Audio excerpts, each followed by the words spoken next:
knee being down. That just ruined my entire night, dude. That it did. To be cleared. And some leftover work in Berlin. Route 9 southbound, 32 to 31. Right. I feel like if he had scored that, it would have changed the with Jason Catter. It would have just changed the way the parlays came out. So our Monday afternoon, sun and some clouds. The high 34 is going to feel colder with a bit I am going to rip northwest. the Super Bowl. Partly cloudy and quite cold. Why? Oh, there's so much material, my man. So much. Wednesday, partly sunny, the high 33. Now, Wednesday night, it'll be cloudy. We'll get some snow, then ice laid with 1 to 3 inches of snow and deteriorating road conditions. Plan for a slow and slick Thursday morning commute. The Wednesday night low of 25. Periods of sleet and freezing rain for Thursday morning, then mostly cloudy in the afternoon, the high of 41. Friday, breezy and colder, though sunny. The high 31 is going to feel like it's in the teens and 20s with a strong northwest wind at 10 to 20 miles an hour throughout the day. Cloudy with periods of snow in the afternoon on Saturday. The high of 32 for Saturday. Then periods of snow with sleet and freezing rain mixed in early Saturday night. I'm meteorologist Jason Caterina in the WTIC Weather Center. Wall Street, the Dow up 141 points. NASDAQ's up 210. S&P is up 42. For these stories and more, go to WTIC.com. I'm John Silva, WTIC 1080 News. My name is Paul. I'm 58 years old. I lost 45 pounds thanks to the Awaken 180 program. Before Awaken 180, I was drinking Pepto out of the bottle at night to go to sleep from heartburn. I was struggling getting up and down the stairs, like tired all the time. And I didn't know that's how it wasn't supposed to be. I just accepted that's how my life is. And then one day I said, it doesn't have to be this way. I made a decision to change my life and I chose Awaken 180. And that was the best choice I ever made. I needed support. I'm a person who needed support. Awaken 180 provided that support for me. They changed my relationship with food. I changed it with their guidance. That was the whole thing. I had to change my relationship with food. And I learned how to eat. I learned healthy fats. I learned all about sugar and what it does to me. And I just learned a new way to live. A change Paul and I both needed and we received with Awaken 180 online at awaken180weightloss.com. Ever feel like there aren't enough hours in the day? If you get busy or miss your favorite show, don't worry. With Rewind, available exclusively on the free Odyssey app, you can stream your favorite shows on demand. You know your day is better with us. Get the news that matters to you from the local voices you trust. No matter what you're up to, give it a try. To get started, download the free Odyssey app and search for your station. That's AUDACY. Isn't it time you thought about an estate plan for your family? Estate planning attorneys help prioritize and carry out personalized asset protection strategies. The law firm of Brown, Payne, Dearest & Scott has served the legal needs of individuals and their small businesses since 1977. Our experienced estate planning team... Hinton. Dearest & Thank you, Scott, sir. you get more than a lawyer, you get a law firm. Call us at 860-CALL-BPS or visit bpslawyers.com. Nancy Tanucci approved this ad.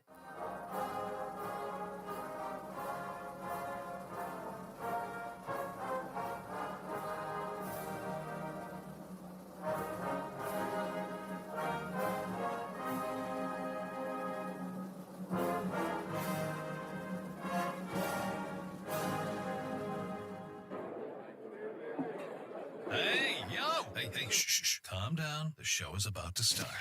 Reese on the radio. Turn it up. Turn it up loud. Turn it up loud. It's like a dream come true. Reese is all over. Yo, let's get it. Due to the nature of this program, discretion does not exist. It's Reese on the radio. Right now on WTIC News Talk 1080. And we are here to stay. I just want to say, I want to give it up to the city of Philadelphia, who doesn't need a brush fire to burn down. I want to say congratulations. Whether you win or you lose the Super Bowl, you'll still burn down the city. God bless you. I'm very, very excited for what you got. Listen, let me say this if I haven't made it clear, because I know people in Pennsylvania listen to this show and they listen online. If it's not at ReeseOnRadio.com, it's through the Odyssey app or WTIC.com. I know they listen because they knew that once I got on the air today, I was going to bash them. And I want to say, Philadelphia, you never, ever disappoint. Burn it down. Your city is trash. It's straight garbage. I don't care how many Super Bowls you win. You can win them all. You can win the Stanley Cup, the Super Bowl, the World Series. It doesn't matter. I want you to continue to win until you burn the whole place down. Congrats to you. Now, Kansas City, on the other hand, you know what? You don't have a parade, and then you don't have to hide from us about that, crazy mass shooting that happened last year. Yes, Amy, Amy, who's in Philly, says, at least we didn't punch any horses this time. You did not.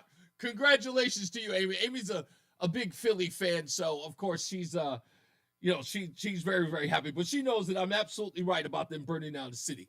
Now, before I get into all of the business of the day, I've got to talk about it because I couldn't believe the things that I saw on Facebook behind this Super Bowl halftime show. And if you're wondering what could you possibly think about it? It's simple. If you in your heart thought that thing was straight garbage, you're 100% right. It was trash.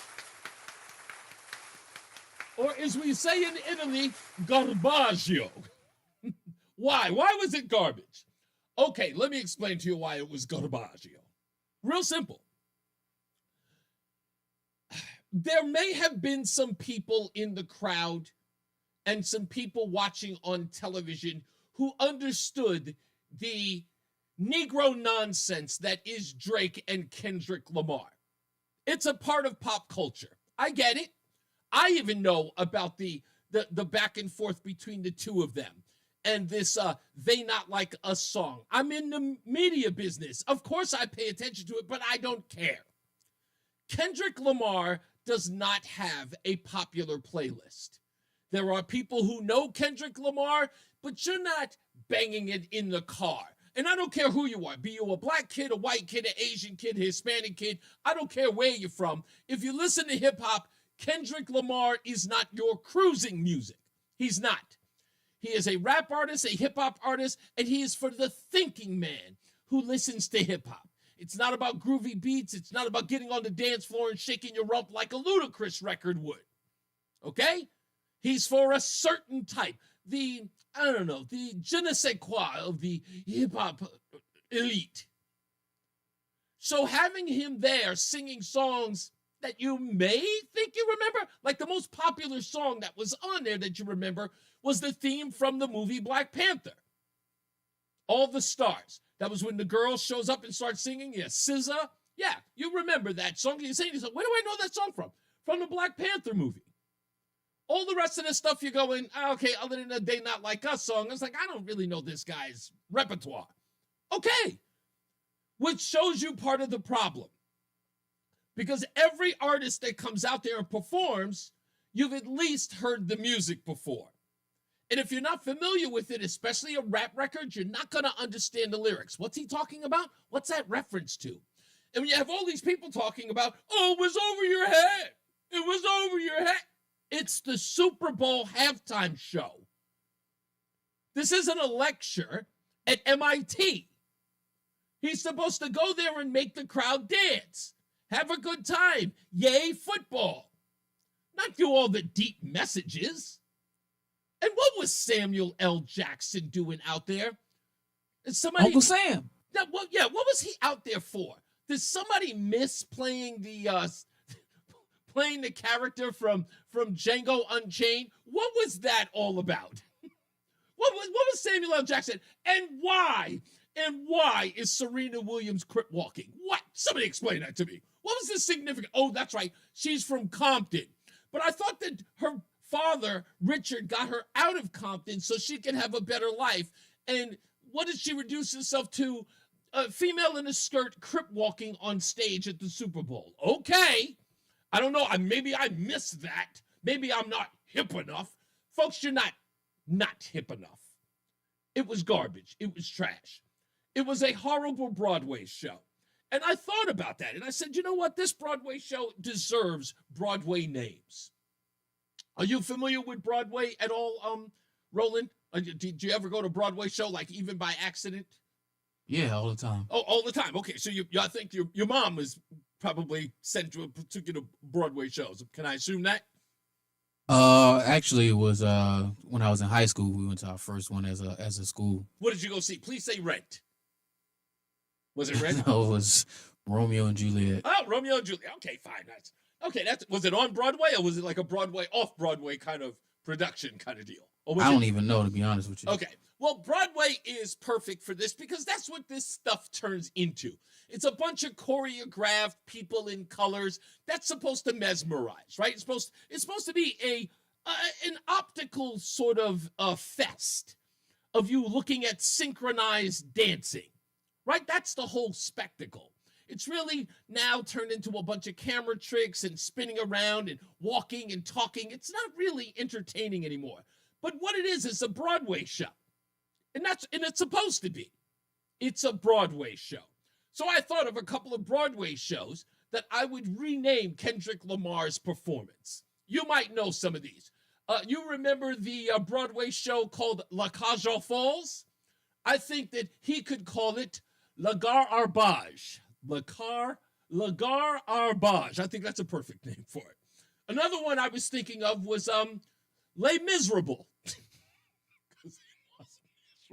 It was miserable to sit through that. There was Crap on a Hot Tin Roof. That's another one. I thought that was a good name. Do you remember the famous one? I saw this live on Broadway when I was a kid, A Chorus Line. I think we should rename Kendrick Lamar's performance A Bore Us Line, because I was bored. I don't know what I was looking at. And another one that I really thought, Singing in the Pain. That was another good one. And I thought of this one earlier today. Bring in the noise, bring in the earplugs, because that was straight garbage. And I think the one that is perfect, I think the piece de resistance of all of this is Annie, get your things, we're leaving, which I heard Donald Trump left at the end of the game before it was all over. Annie, get your things, this is straight garbage. This was an awful mess. Now let's get to the most important part, the game. Why was the game horrible? For several reasons. I talked to my ex-wife about this, and she agreed with me immediately. Super Bowls need to be rigged. They need to be choreographed. It sounds horrible, but I think that they need to throw in a little bit of the WWE makeup, because no one is going to stick around for a game that allows Patrick Mahomes to get sacked 5 times, throwing pick 6 early on, scores like 24-0 throughout an entire half. You do not keep an audience through this. By the way, conspiracy theorists who swore up and down that this was going to be a runaway for the Kansas City Chiefs, where the NFL was going to allow them to get their three-peat, and Travis Kelce was going to win the MVP and go down on his knee and propose to Taylor Swift so they can appease all the Swifties. Where you at now? Where are you now? That O-line was as porous as the southern border during a Biden administration. It was awful the way in which they protected didn't protect Patrick Mahomes. It was awful. That defensive line of the Eagles was running through there like they were trying to get to Connecticut and hide and claim amnesty. It was horrible, that game. To watch that game, just to watch the pick 6. When the pick 6 happened, I said, this is a wrap. It's over. When I saw the second pick, I was like, yeah, there's no way this is going anywhere. So you were bored. That's the reason why the whole thing was garbage. Yes, Taylor Swift got booed, but Philadelphia, nobody was rooting for them. I'm pretty sure there were people in Philadelphia rooting for them, but no one was really rooting for them. No one really cared. So everything we watched was sort of like, it was a letdown. And I got to be honest, I would have liked this game. How do I say this? I would have liked this game if it could have been a nail biter. It was supposed to go to overtime. Rematch, it was supposed to go to overtime. Yeah, exactly. It should have been a nail biter. It wasn't even close to that. We had a lot of interesting stories here, storylines that were here that actually went nowhere. You know what would really hurt me about this thing? Do you know what was the biggest storyline in all of it? And everybody made a big deal out of it. And I'll tell you why it fell flat. Many people were trying to make the storyline about the first two black quarterbacks in the Super Bowl. But that happened 3 years ago. And with the, getting rid of or the removal of DEI and all that other stuff and people trying to get out of the identity politics thing, it really had there was no gusto. There was no, there was no fever pitch into that narrative. And Jalen Hurts is not really an excitable guy, nor is Patrick Mahomes for that matter. He's not very charismatic. But Jalen Hurts isn't that charismatic. He's very, run-of-the-mill, quiet guy. He's not exuberant. He doesn't brag. He doesn't really care for the spotlight. He hates the camera. He just loves football. And I think that's a good thing. But at this stage, you kind of need that sort of heightened personality. You needed Terrell Owens in that space, so he's not there. Competitive is the word. Yeah, I agree with you, Spawn. It was. A closer game would have helped my parlays. That's what Amy says. The Eagles' defense was what I want our Border Patrol to be like, Dan says. I agree with you, Dan. It should have been more like that. But it just wasn't. It just wasn't. And I don't know. It's one of those games where I was expecting something. The only thing I predicted that actually came true was the pick six. I knew that would happen in this game, and I knew it would happen against Patrick Mahomes. If you actually check out my Sunday show, go to reeseontheradio.com. You actually check out my Sunday show. I predicted that there was going to be a pick six. But I also predicted that Patrick Mahomes was going to get a leg injury, which he did. If you may have seen, he was limping around after about the fourth or fifth sack. Craig says, wow, 2 black quarterbacks in the league? That's 80% black? Shocking. All right, last but not least, before I get over this thing and move on, let's talk about the commercials. The Michael Bay Secret Service commercial, top notch.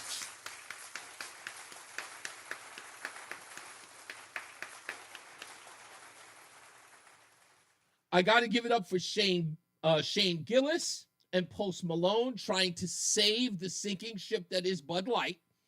That commercial was good. Wasn't great, but it was good. And anytime I see Peyton Manning in a commercial, I'm a big fan of Peyton Manning, not just on the field, but off the field. I think he's funny. So I know a lot of people are kind of over him because he's everywhere, but I'm a big Peyton Manning fan since the Saturday Night Live appearance, which I still think is one of his greatest comedy performances ever. So I really, really like him. Oh, and the ESPYs, when he hosted the ESPYs, that was funny. So I kind of have a warm space in my heart for Peyton Manning, and I like him in stuff. And Eli too sometimes. That was good. There were other commercials. I'm not feeling the Budweiser commercial with the small Clydesdale. I didn't really care. I mean, I saw the commercial. I just went, okay. They've done better. This was weak, and it felt a little phoned in. There were other commercials like homes.com, that thing. I'm not sure about what that was. The girl from Saturday Night Live and the guy from Eugene Levy's kid were in that thing with what's his name, with Morgan Freeman, and I was like, okay, no big deal. But now I'm going to probably blow your mind. The funniest commercial in all of the commercials, the one that got me laughing the hardest, was the Tostitos commercial with the two guys from that TV show called The Detroiters. And I don't know their names, but they're the black and white guys from the TV show The Detroiters. In that TV show, I love that show, The Detroiters. And I saw the black, I got to get his name. I went to Chicago in 2011 for my birthday. And the black guy from the Detroiters, and I'm going to look up his name, he was in Second City at the time in 2011. And he's been in a lot of movies lately. You might have seen him you've seen him in a couple of films. His name's going to come to me in a second. But his, what do you call it? His commercial in the Tostitos commercial was the best one in there. And what is their names? Their names are coming to me now. I don't even know if the TV show, it's Sam Richardson's, I think his name. Yes, Sam Richardson, who was in the Detroiters. Those two guys were the funniest on that show. It was so over the top, silly, and dumb. It plays to my sophomoric sense of humor. And that Tostitos commercial with the aliens was, I mean, it just, they make me laugh. I know, but that was my favorite during the whole thing. The booing Tay-Tay, that her face was priceless, Zach says. I like the field goal thing with Peyton. What I didn't get to see that. I was so upset with that. Yes, the Billy Crystal, Meg Ryan mayonnaise commercial, not funny. It was so silly and it was just unnecessary. Zach says, Reese, the Sunday show was great. Thank you, Zach. I appreciate you. It just, I don't know whether or not it was worth the price of admission after it was over. Let me say this. My wife, and this is the reason why I'm really, really ticked off. So imagine your wife says to you, listen, I'm not going to watch the game, but go get snacks whenever you want. No health day.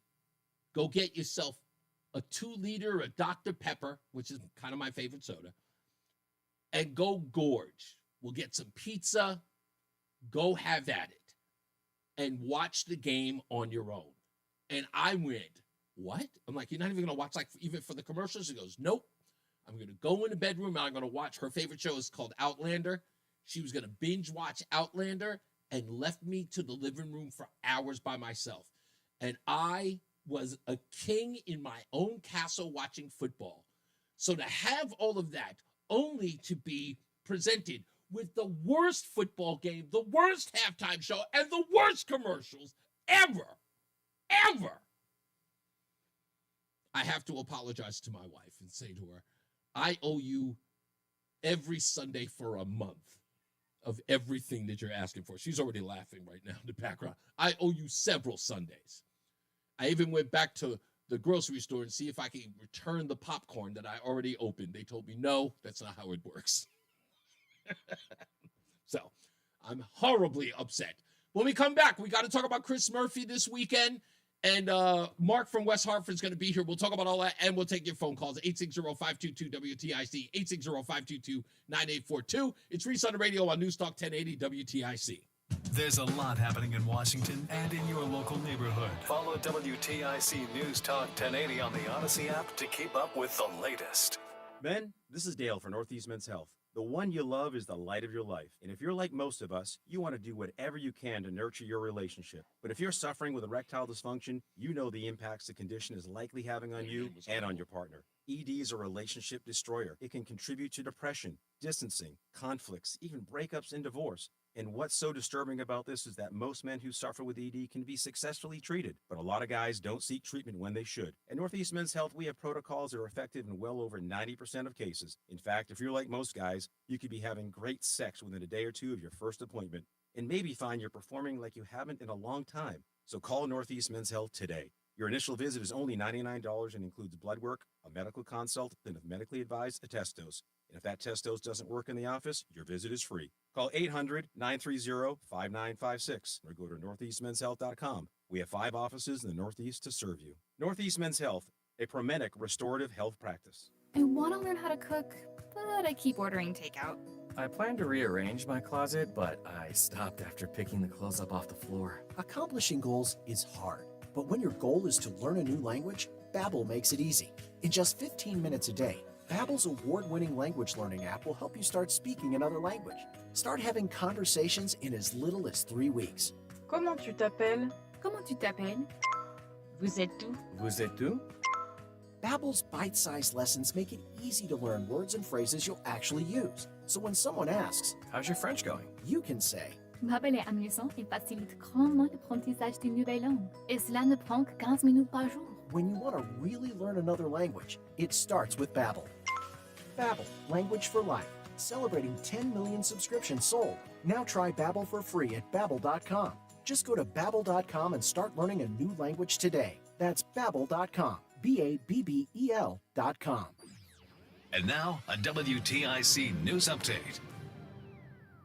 It's 3:30, Hartford temperature 32 degrees. I'm John Silva, WTIC 1080 News. There's a bipartisan plan underway at the state capitol to try and prevent kids from becoming addicted to apps. Among other things, the bill would prohibit the use of algorithms used to lure them into scrolling indefinitely. Another element of that bill would ban notifications from midnight to 6 a.m. A man struck by a vehicle over the weekend has died. State police say 61-year-old Vinton Dawson was assisting a truck driver when he was hit by the driver of a Hyundai Genesis. Dawson was injured, pronounced dead earlier this morning. A search for the offending vehicle and the driver continues. 2 firefighters sustained minor injuries battling a blaze this morning in New London. Fire in the home on Eastern Ave broke out around 4. No word yet on a cause. Simsbury police have arrested 2 people on burglary charges. 23-year-old Connor Poole of Andover, Mass. 24-year-old Ian McGee of Barkhamsted. Troopers say they broke into a residence on Stafford Road in Simsbury last night when the owners were not home. Federal judge has found the Trump administration has not fully followed his order to unfreeze federal spending and has ordered the White House to release all money. District judge today found there's evidence that some federal grants and loans are still not going out to the recipients and ordered the cash to be released. Hamas says it's going to delay the further release of hostages in the Gaza Strip after accusing Israel of violating a ceasefire that now faces its most serious crisis since it began 3 weeks ago. And the latest AP men's college basketball polls out, and it's not good for UConn. For the first time since 2021, the Huskies aren't in the top 25. UConn coming off a 68-62 loss February 7th to St. John's. They'll try to bounce back Tuesday night with a 9 p.m. tilt with number 24, Creighton. WTIC News Time is 3:32.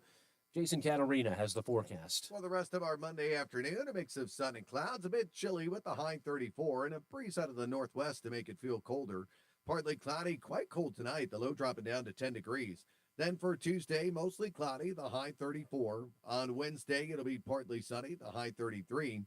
Wednesday night, cloudy with some snow, then ice laid 1 to 3 inches of accumulation. Plan for a slick Thursday morning commute, the low down to 25 Wednesday night. I'm meteorologist Jason Catarina in the WTIC Weather Center. From the WTIC 24-hour traffic network, Hartford, 2-vehicle crash reported 84 eastbound between exits 46 and 48, and that's got the left and center lanes locked up. Down in Groton, looks like we have a new problem down there. 3-vehicle crash, 95 northbound. This is between 88 and 89 that has the left lane closed. For these stories and more, go to WTIC.com. I'm John Silva, WTIC 1080 News. When you're hiring, have you ever felt like you're missing out on meeting truly great candidates for your roles? It seems impossible to find them, but they have to be out there somewhere, right? Well, they're not hard to find when you know where to go. And that place is ZipRecruiter. And right now, you can try ZipRecruiter for free at ZipRecruiter.com/free. ZipRecruiter helps 10 million people with their job search every day. And because these people are actively looking for jobs just like yours, it's easy to find the right person right away. In fact, 4 out of 5 employers who post on ZipRecruiter get a quality candidate within the first day. But if you're not using ZipRecruiter, you're missing out. So see what it's like when the impossible is easy. When you go to ZipRecruiter.com/free right now to try ZipRecruiter for free. Once again, that's ZipRecruiter.com/free. ZipRecruiter.com/free. Never miss out on great candidates with ZipRecruiter. If you have unfiled taxes or are in debt to the IRS, this is important news. The IRS just rolled out a new program to help struggling taxpayers more easily resolve their tax problems. It's called the Taxpayer Relief Initiative, and it opens up powerful new options for people looking to get back on the right track with the IRS. And no one knows this program like the professionals at Optima Tax Relief, America's most trusted tax resolution company. They've resolved over $1 billion in tax debt for their clients and have the expertise and experience to help you. One easy call to Optima can start the process, helping to put an end to your worries of wage garnishment, asset seizure, and other aggressive IRS actions. Make today the beginning of your fresh start with the IRS. Call the experts at Optima Tax Relief now for your free confidential consultation. Call 800-354-2840. 800-354-2840. 800-354-2840. Optima Tax Relief. Some restrictions apply. For complete details, please visit OptimaTaxRelief.com. A new president is sworn in. America's greatness is being restored. And there's breaking news every minute. Now, tens of millions of Americans are turning off Fox and CNN and tuning in to Newsmax for the breaking information they really need to know. Reuters Institute says Newsmax is one of the top news brands in America. Find it yourself on all major cable systems and on your TV or smartphone store. Just download the Newsmax app for free and start watching. You'll get great shows with Rob Schmidt, Greta Van Susteren, Rob Finnerty, and Carl Higbie, and more. Find out why millions of Americans have made the switch. Even President Trump says Newsmax is terrific, and he's watching. So make the switch to Newsmax. Check us out on cable and satellite TV or download the Newsmax app today. Watch us anytime, anywhere. Remember, Newsmax is real news for real people. Wesley Financial Group is not a law firm. If you own a timeshare, don't miss this important announcement from Chuck McDowell, founder of Wesley Financial Group.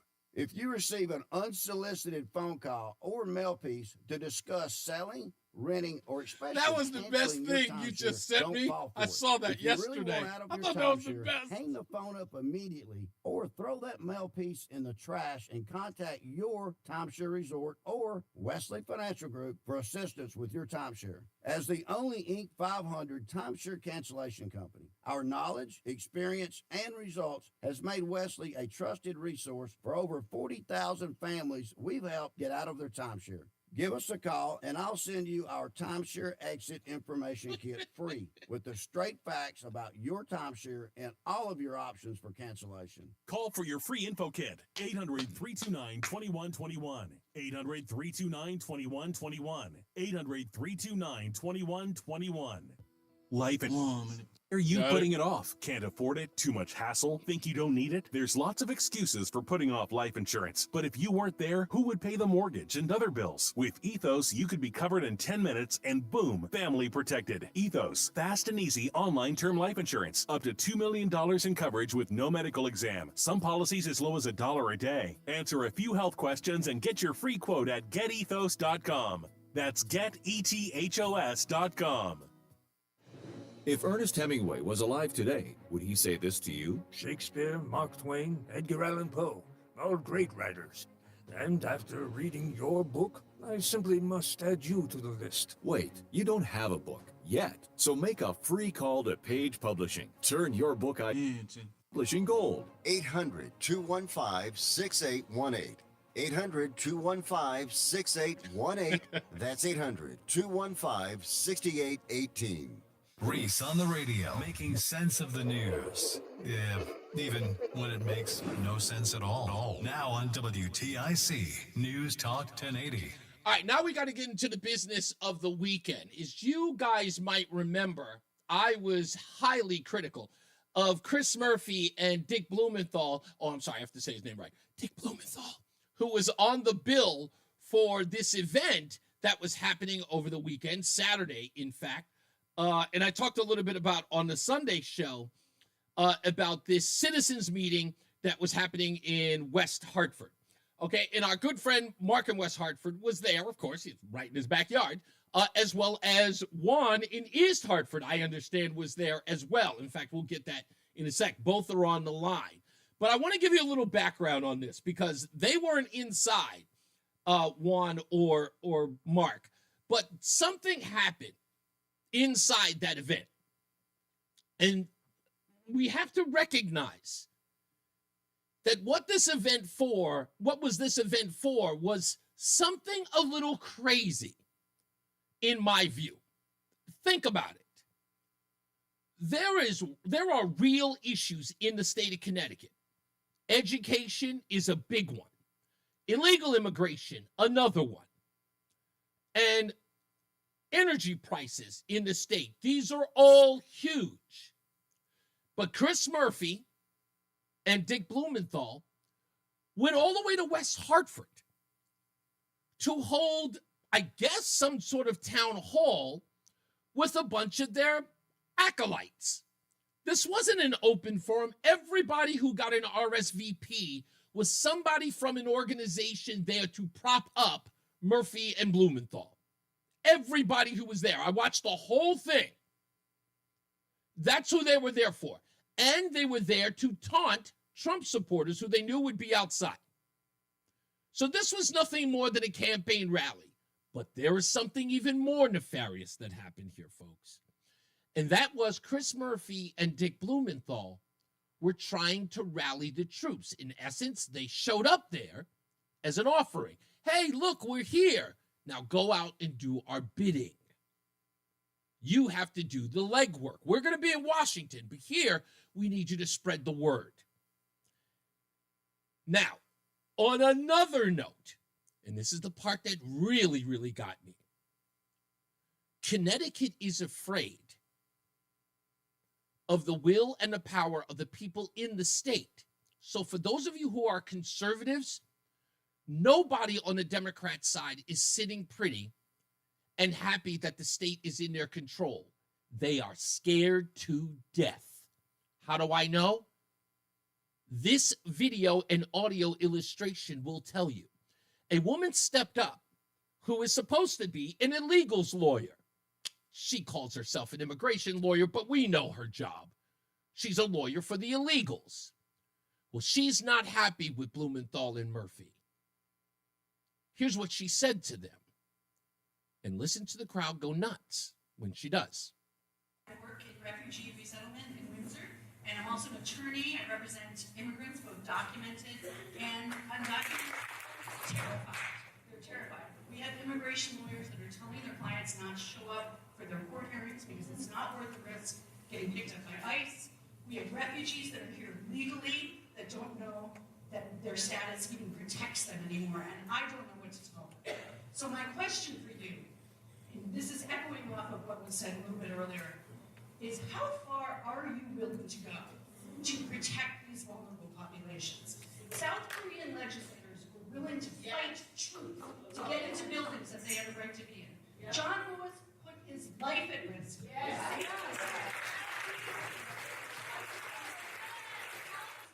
So it gets a little loud, but she says to Blumenthal and Murphy, what are you willing to do? South Koreans fought with police to get inside of buildings where they belonged. That woman's calling for an insurrection. She said they fought police to get into a building where they belonged. She says that, what's his name? Why am I forgetting his name now? Oh, Lewis laid down his life for these protests. What are you willing to do? Well, I found it interesting that the whole time, now if you're watching on ReeseOnRadio.com, you may have noticed that Senator Chris Murphy has his head down because he's got no answer for this woman. We're not trying to do anything. We're leaving that up to you. How do I know? Watch Dick Blumenthal here explain what he is planning on doing. Okay, let me give you the short answer. Nothing. He wants you to do it. Let me just put in a plug for Iris.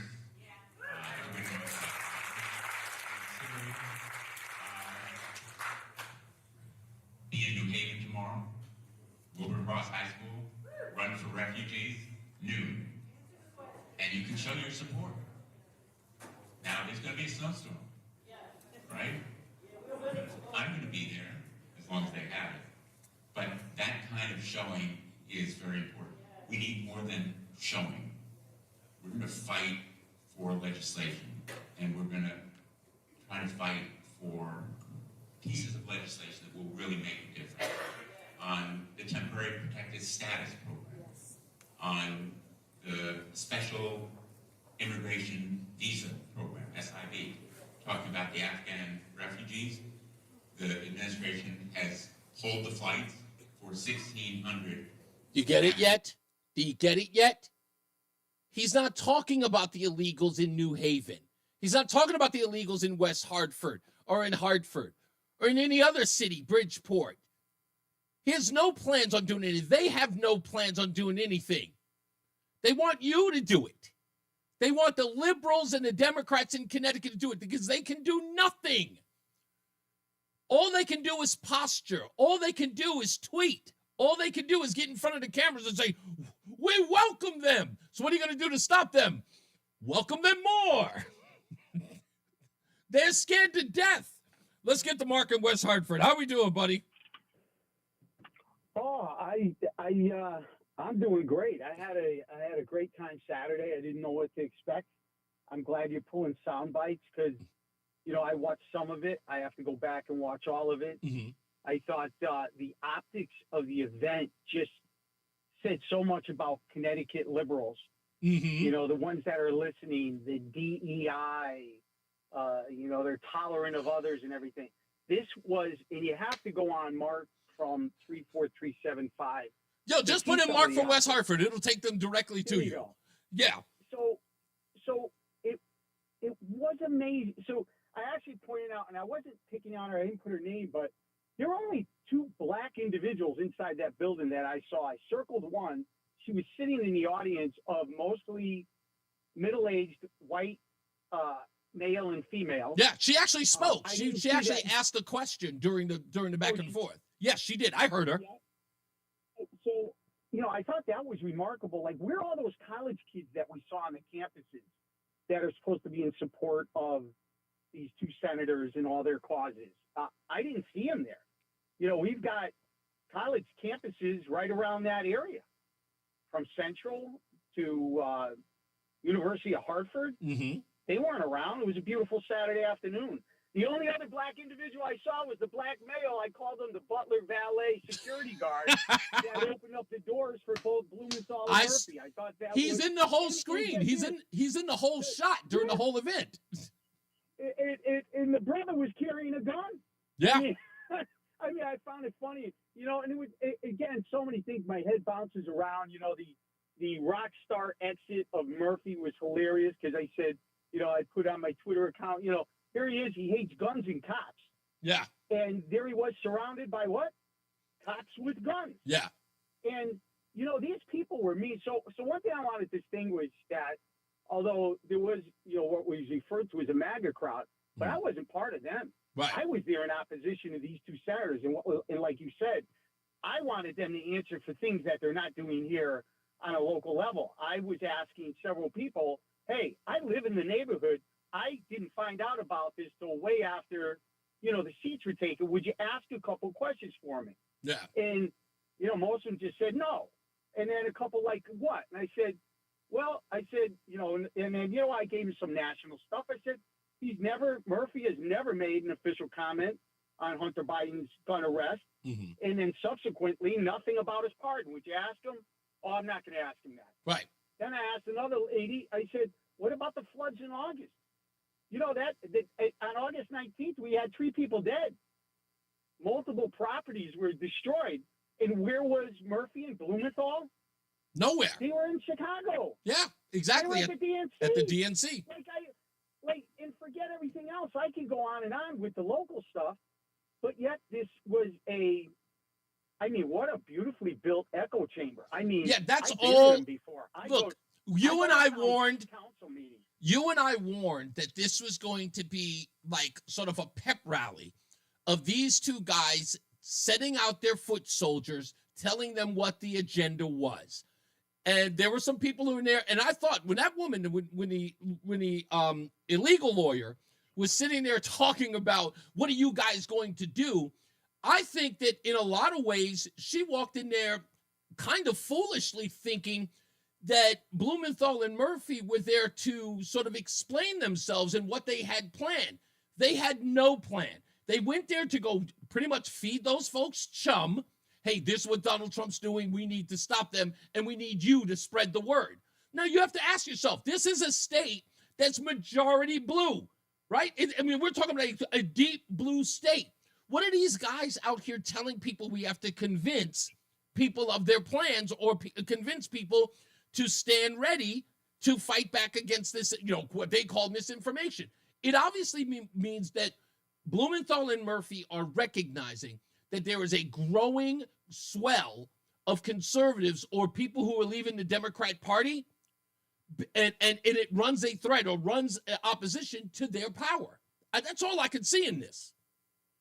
So one thing I was in tune with is they were actually almost begging for questions. The echo chamber was so friendly that people were making commentary and people were clapping, and you could tell they wanted out of there. And then they were even going like, well, that's not a question. Like, we're going to take two at a time. They were just begging for somebody, but their minions outside were sticking to this script. And it was all I had was fire stuff on. It was no Trump anything.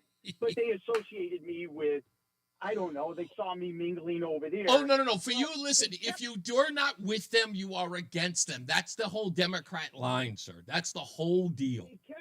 So the one thing that stood out, and I kept, was an easy reply for me, was, January 6th, oh, you're fine with cops getting beat. Oh, January 6th, they kept saying, I go, look all the cops. There must have been 20 in my view at all times. I go, I don't even see, in fact, they were engaging most of the MAGA people laughing.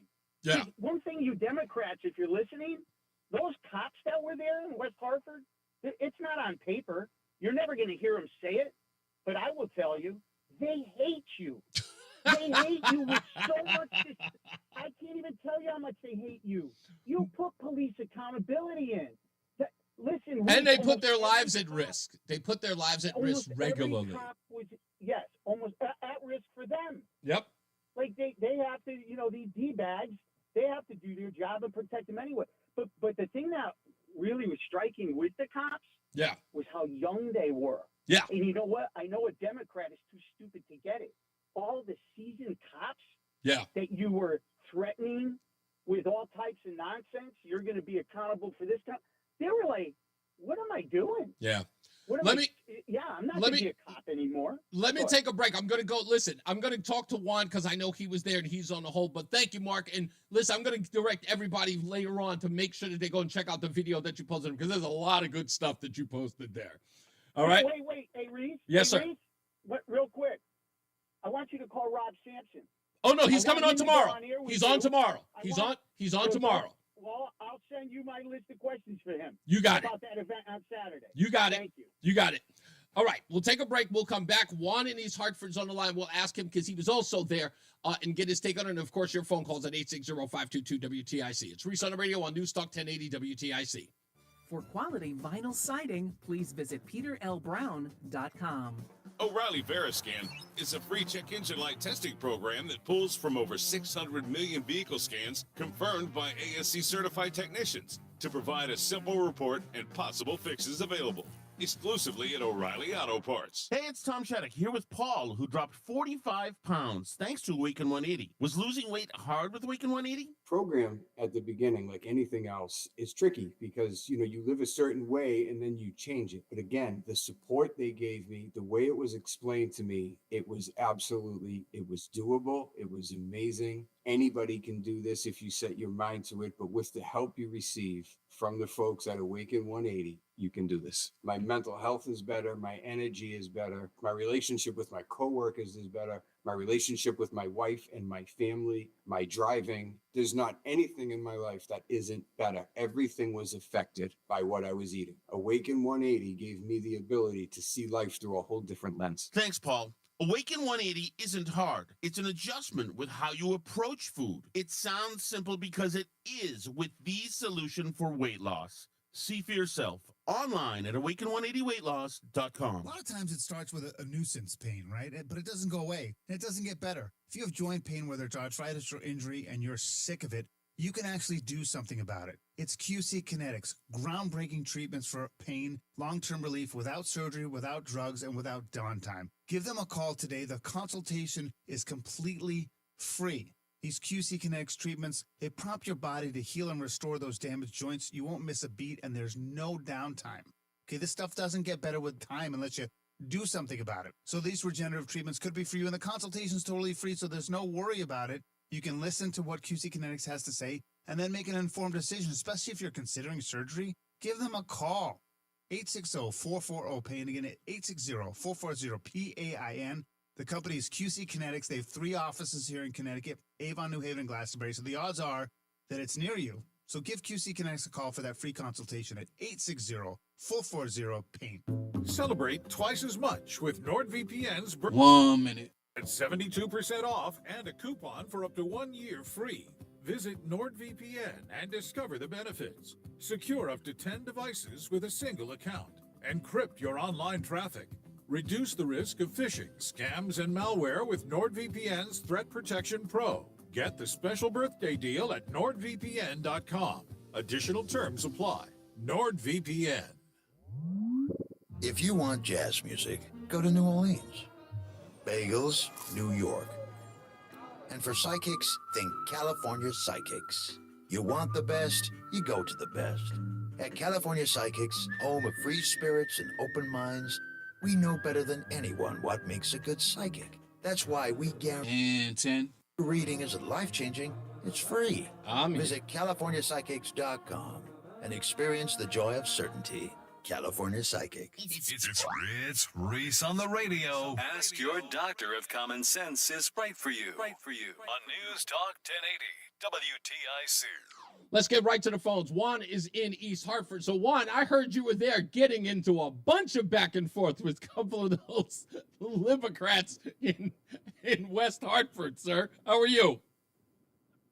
They were very angry, and the majority of the people there were very, very upset, very angry, very concerned about their well-being, their how they're going to make a living, because a lot of them do maybe a lot of good work.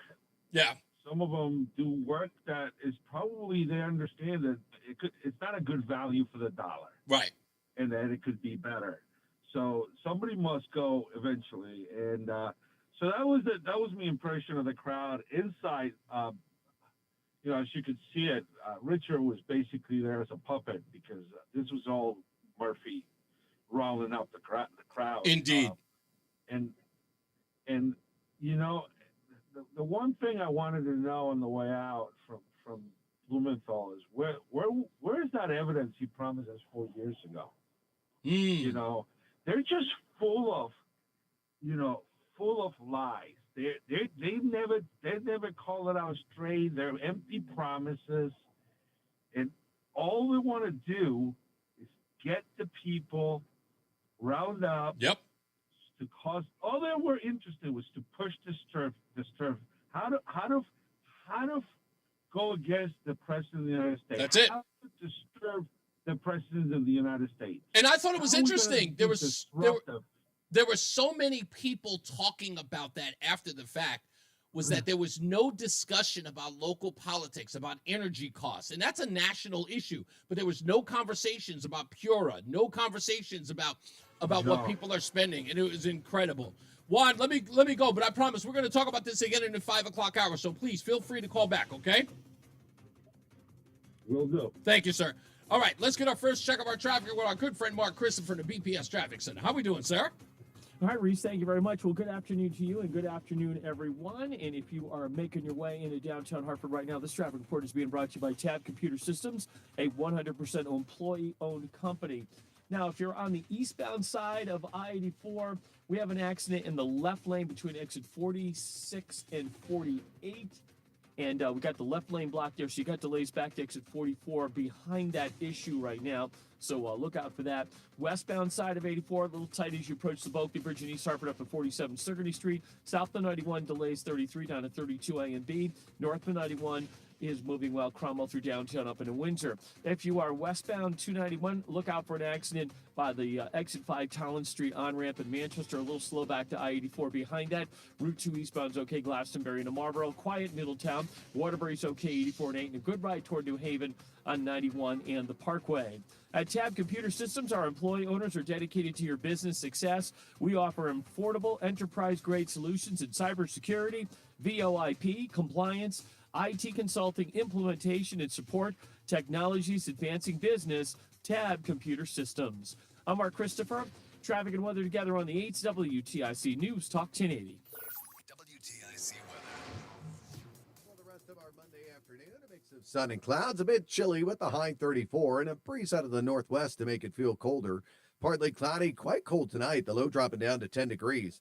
Then for Tuesday, mostly cloudy, the high 34. On Wednesday, it'll be partly sunny, the high 33.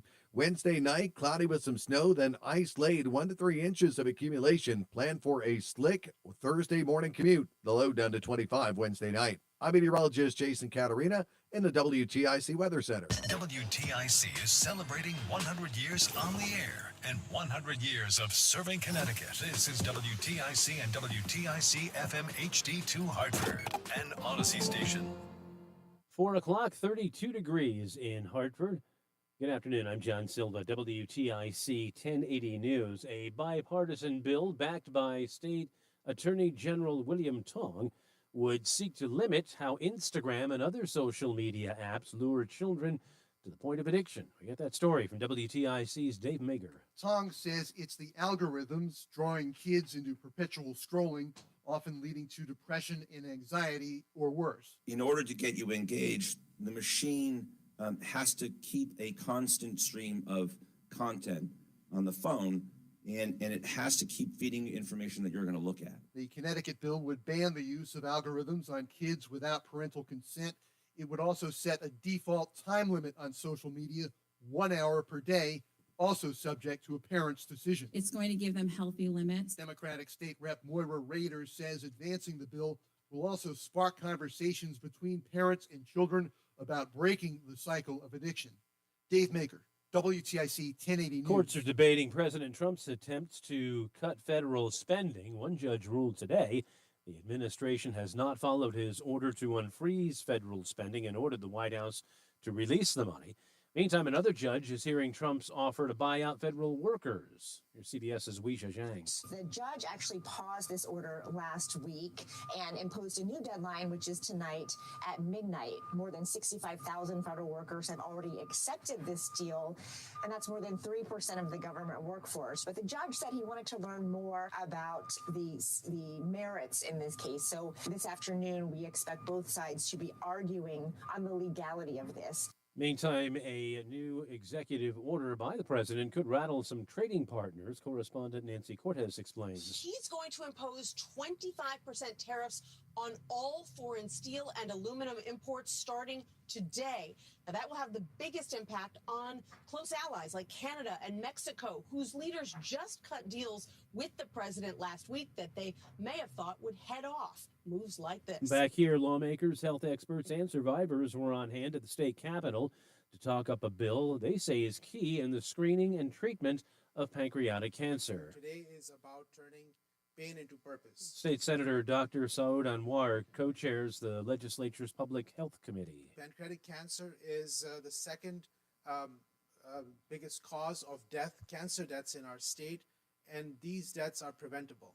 Because of the type of cancer that we're dealing with, unfortunately, by the time it's identified, it is too late. Now, Senate Bill 1199 would establish a referral program for screening and treatment, particularly for underserved communities. Hartford Healthcare is partnering with Connecticut-based Project Purple on the program to identify high-risk individuals and get them screened early. Update on a crash Saturday involving a pedestrian on Interstate 95. State police say the victim, 61-year-old Vinton Dawson of Killingworth, has died. Investigators say around 2 Saturday morning he was struck while assisting a driver whose tractor trailer broke down on the southbound side near exit 34, the on-ramp there. That's when they say Dawson was struck by the driver of a Hyundai Genesis who did not stop. He died, Dawson did, today at Bridgeport Hospital, and that investigation is ongoing.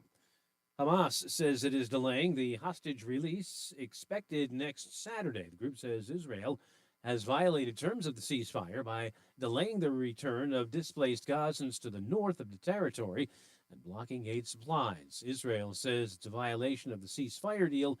Here's the BBC's Wire Davies. Both sides are starting to square up to each other now as we get to the end of the critical first phase of the ceasefire. Of course, Mr. Netanyahu, Benjamin Netanyahu, Israel's prime minister, had some very strong words for Hamas regarding the state of the 3 hostages who were released last weekend. He was saying that was unacceptable. It couldn't be allowed to happen again. So both sides have got some pretty strong words to say about each other. Closing Bell report sponsored by Bouvier Insurance. The Dow up 167 points, the NASDAQ ahead 190, and the S&P up 40 points. For these stories and more, go to WTIC.com. I'm John Silva, WTIC 1080 News. When you're hiring, have you ever felt like you're missing out on meeting truly great candidates for your roles? It seems impossible to find them, but they have to be out there somewhere, right? Well, they're not hard to find when you know where to go, and that place is ZipRecruiter. And right now, you can try ZipRecruiter for free at ZipRecruiter.com/radio. ZipRecruiter helps 10 million people with their job search every day. And because these people are actively looking for jobs just 30 seconds, it's easy to find the right person right away. In fact, 4 out of 5 employers who post on ZipRecruiter get a quality candidate within the first day. But if you're not using ZipRecruiter, you're missing out. So see what it's like when the impossible is easy. When you go to ZipRecruiter.com/radio right now to try ZipRecruiter for free. Once again, that's ZipRecruiter.com/radio. ZipRecruiter.com/radio. Never miss out on great candidates with ZipRecruiter. It's Reese on the radio. And don't say we didn't warn you on News Talk 1080 WTIC.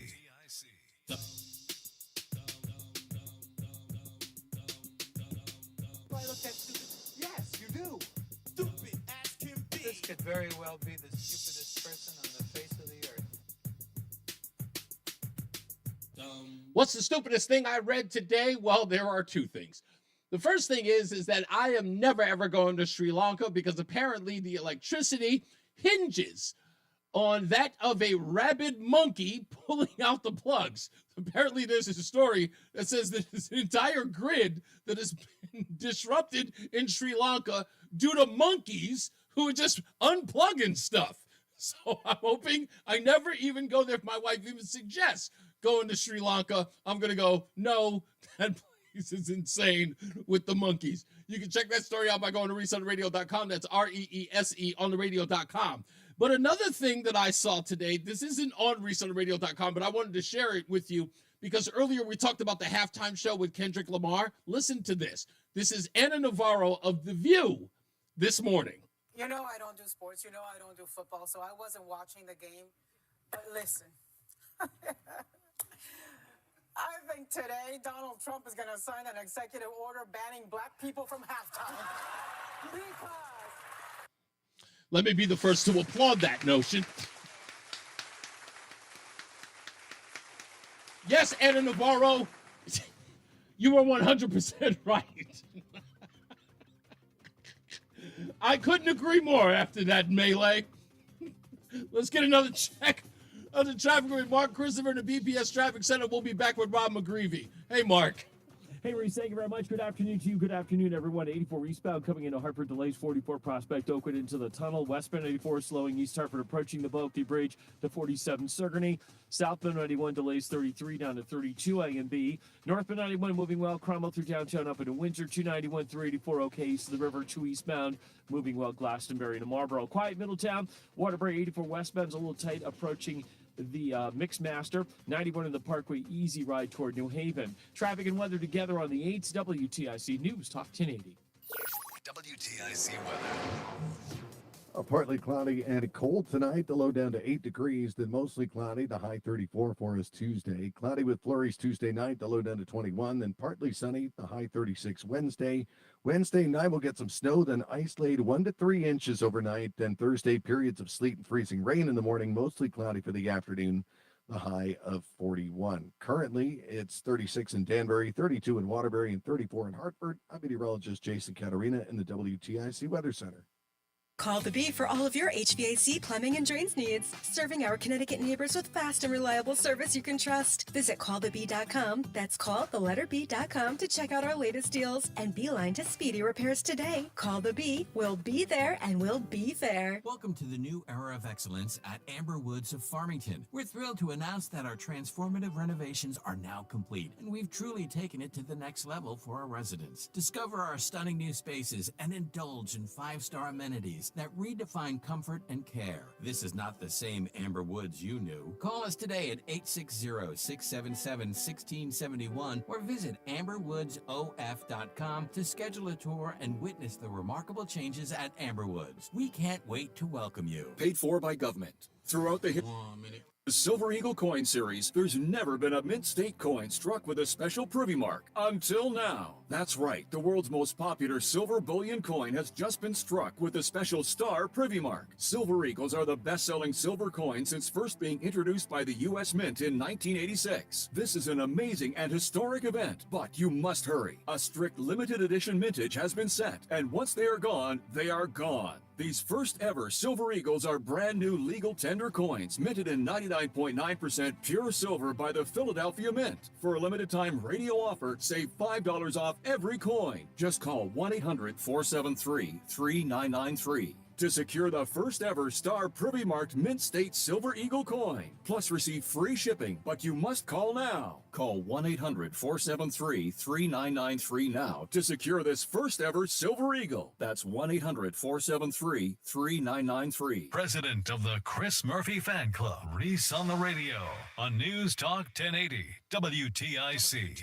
Oh, man, and I am still president of his fan club. I think that there's going to be an opportunity for me to finally get to talk to him. Don't forget, we are also got to celebrate 100 years of WTIC. Let's not forget that. So, of course, when we do take your phone calls, get on the phone and, show your respect for 100 years in the business, WTIC. We'll get into that. A guy we haven't talked to in a little while because he's been busy all over the place. I think he's spending a little more time in Washington now, is Rob McGreevy from Mondays with McGreevy from the Daily Caller. How you doing, big guy? Hey, Reese, good to be back. Always a pleasure, my friend. So you and I had a brief conversation last week, in fact, talking about some of the stuff that you're doing. And then we got into this deep conversation. We'll get into the stuff that's sort of in the news today, but you and I kind of got into a little bit in the weeds about J.D. Vance. And let me set it up on exactly what this conversation was about. We were talking about the confirmation hearings for people like Tulsi Gabbard, Robert F. Kennedy Jr., and the like. And J.D. Vance came up as being the power broker for Donald Trump, for the president, in getting the Senate to go along with those cabinet picks, which, the week before there was all of this, we don't think Tulsi Gabbard or Robert F. Kennedy are going to get confirmed. And then J.D. Vance starts getting in the mix, and now it looks like it's quite possible. Talk to me about why you think that J.D. Vance is had that effect from what your, I guess, interactions or talking to people in and around Washington. Yeah, so, I particularly cover sort of health and healthcare closely. So I was monitoring RFK's confirmation process particularly, and the swing vote on kind of getting him out of committee was Senator Bill Cassidy, who is a doctor and had some sort of trepidation about Kennedy's stances on vaccines. Mm-hmm. And a lot of my colleagues and people I talked to in Washington were like, I don't think Kennedy's going to get it. I don't think Cassidy's going to go for him. And I tended to agree with him. And then he sort of, in the 11th hour, right before the committee vote, tweets out that he's going to be a yes on RFK and specifically cited J.D. Vance. And, he came out with this sort of list of, I suppose you call them concessions that Vance made to him. Okay.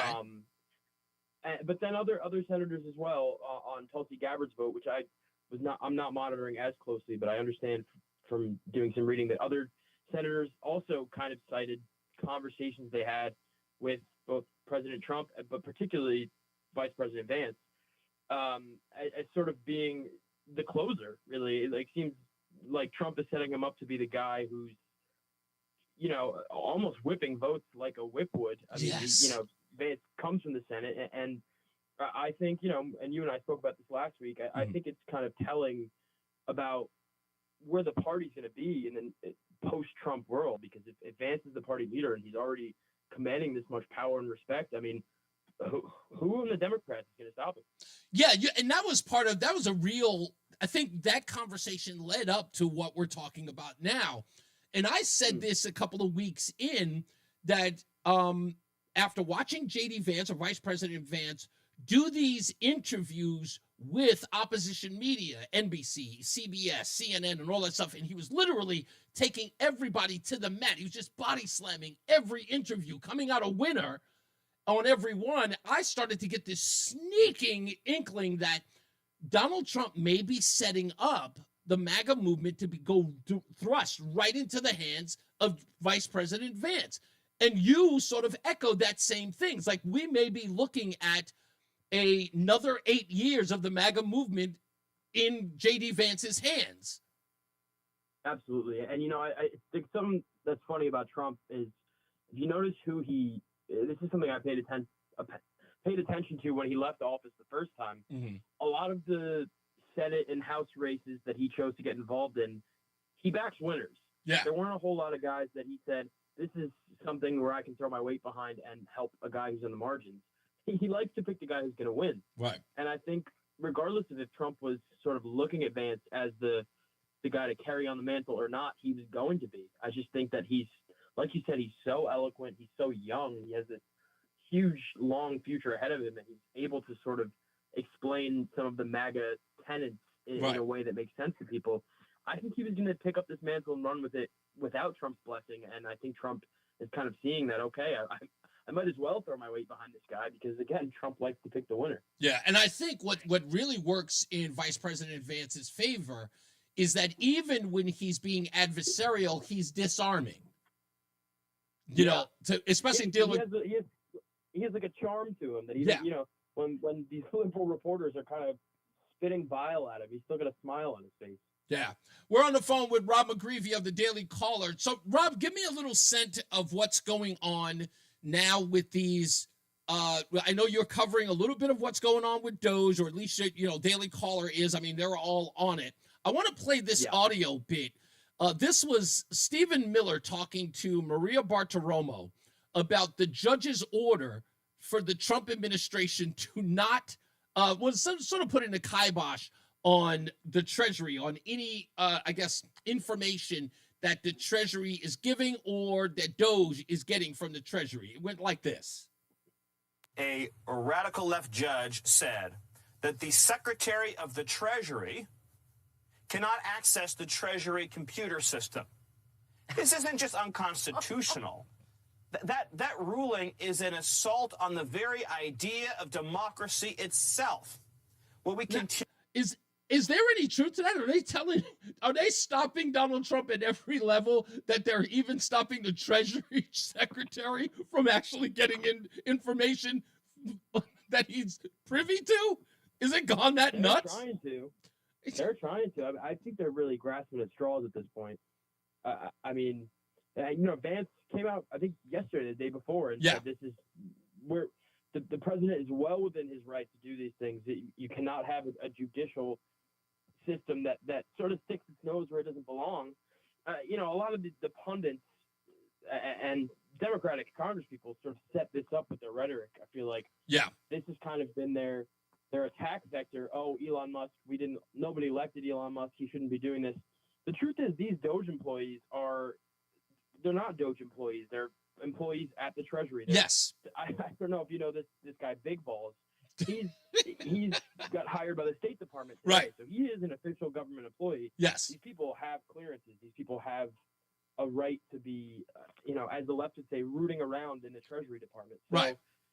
Well, people are under the impression, I think that's the whole purpose, is that the news media is painting these kids as people who are outsiders, who are, sort of infiltrating or interlopers into the Treasury, ignoring the fact that these people were already employed there. So they have the access that these people, otherwise, in essence, they've been recruited into Doge while they're already employees at the department. Some of them were outside hires that have since been made government employees. But regardless, the president is well within his right to make his own appointments, and his appointments are well within their right to hire the people they want to hire. The whole idea of Elon Musk is not elected. People didn't vote for this. This is absolutely what people voted for. Yeah. Elon Musk was on the campaign trail with Donald Trump. Like, everybody knew what his role was going to be. It really is just a lot of sour grapes from people who lost and don't really know how to handle it. Yeah, I'm going to be playing some audio later from Harry Enton at CNN. And of course, the CBS poll, which is also talking about, look, this president is being told by the American people more, continue to do even more of this. And we support you. I find this incredibly fascinating, but I want to stick with the Doge thing because Scott Jennings, who you did a great story on, you told us that you were going to do it. By the way, it was a great piece. And go check it out. Rob McGreevy at the Daily Caller on his expose on Scott Jennings, of course, the only sane person, with the exception of maybe Harry Enton, doing what, I guess what the rest of the people at CNN won't do. This is his exchange with the panel over on Lauren Phillips' show. Trump is like the 80-20 president. He gets on the right side of all these 80-20 issues. Democrats knee-jerk and take the 20. And then what happens? Today, CBS News poll this morning, Donald Trump sitting at a 53% approval rating, the highest he's ever recorded in that survey. Why? Because Democrats are taking the wrong side of all of these obvious issues, number one. And number two, they're giving him an enormous amount of latitude to move fast and break things, That's exactly what this is. And the part that I don't understand is that the news media, as well as the Democrats, are actively telling the American people and their audience, and of course their rubes are following them, that are saying that you don't deserve to know what we're doing with your tax dollars. We're talking a tradition that we've all sort of like collectively agreed with, that I wonder what they're doing with our money. Now Democrats are on television shows saying, you don't deserve to know. It's madness. And, it's just two things on that real quick, because I hadn't heard that Jennings exchange. He's spot on about sort of the Democrats' reflexive, their immediate move is to whatever, if Trump says it, it's wrong. And it's such a mistake to find yourself just in opposition of one man, because you're going to box yourself into a corner. Yes. But, on that point about, you don't deserve to see where the money goes. I mean, I've been digging into some USAID stuff today, and I spoke to a former employee, a former official in USAID, and he sort of pointed out to me something that public knowledge, that Senator Joni Ernst 2 or 3 years ago tried to get details from USAID about where their money was going, and they simply told her, no, we're not going to tell you. So even sitting senators were not apparently powerful enough to get access to the unfettered bureaucracy and what they're spending taxpayer money on. It's ridiculous. What I also find fascinating about it is, and as I said, it is a time-old tradition for regular Americans, regardless of their stripe, to want to know how money is spent in the federal government. It is just natural. Like, the fact that anyone today is saying that, no, that's never been the case, is nonsense.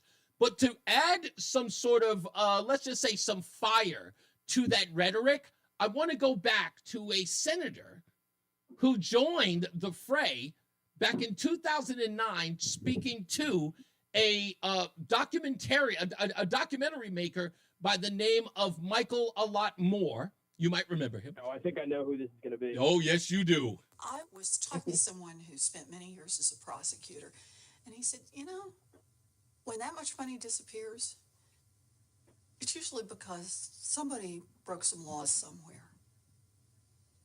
But if we don't look, if we don't ask, if we don't uncover it and make it all public, we'll never find out. Where is the criminal investigation that needs to happen here? I haven't seen it. Yeah. I just haven't seen it at all. What the government didn't do is it didn't turn around and say, you lost how much money, and you wiped out how many pensions, and you wiped out how many jobs. I want to know who did what, whether or not any laws were violated, where the gaps are in the system that would permit this to happen. I want to hold somebody responsible. Responsibility is not just about blame.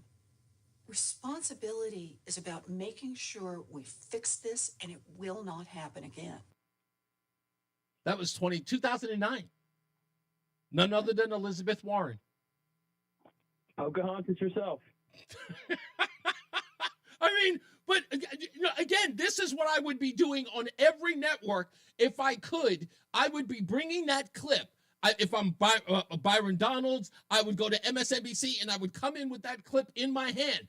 This is Elizabeth Warren a couple of years ago in 2009, wanted to know how the sausage is made, saying that there was millions of dollars that were being misappropriated. It was during the Obama administration she was talking about that. Right. So I find all of this incredibly fascinating to see these people. What have you got going on right now? What's your big story, or if there is? Because I know you're doing a lot of exposés. I think you told me. Yeah. So the USAID stuff is kind of where I have my focus right now. Mm-hmm. Just on how wasteful and even more than that. I mean, the people I've spoken to today are really sort of outlining how it's been used as essentially the Democratic Party's slush fund to sort of spread their agenda far and wide. Because there's conversation to be had about should America be administering foreign aid? How should we be doing it? Mm-hmm. Because we do want to counter China's influence globally as well. But I mean, we're paying for like trans dance parties in Kenya and all this insane sort of cultural Marxism that does not further American foreign policy or American national security goals at all. And talking about hundreds of millions of dollars going to this stuff, the counter argument that I'm seeing a lot online is, okay, well, that only USAID is only 0.15% of the U.S. budget. It's still hundreds of millions of taxpayer dollars. Yeah.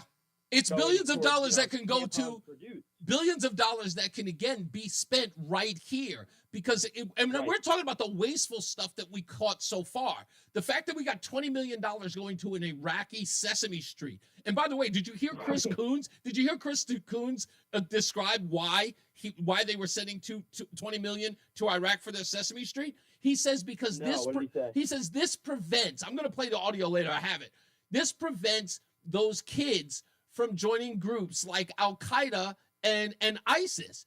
And the first thing I said was, wait a minute, man, America, we've had Sesame Street since November of 1969. We still get gangs in Chicago, and I know those kids watched it. So this is a waste. I was going to be a suicide bomber, but then I saw Big Bird, and I decided to change my life direction. He even suggested, I'm going to play it in the next half hour. He actually suggested these things, like the Sesame Street helps these kids stay free from disease like dysentery. I'm like, I don't remember that from Sesame Street at all. I don't even know how he came up with that one. I mean, some of these Democrats are going to be looking back in 15 years and cringing at the things that they had to say and that they forced themselves to say, strictly, again, because Trump really has just broken our entire political system. I think you're 100% right about that. I think we're watching the collective breaking of toys on the Democrat side. That's what we're watching. Oh, my goodness. 100%. Yeah, Rob McGreevy of the Daily Caller is here, and we're trying to get him here almost every Monday when we can. Rob, thank you as always. Check out his articles on Daily Caller. Sir, we'll talk to you soon.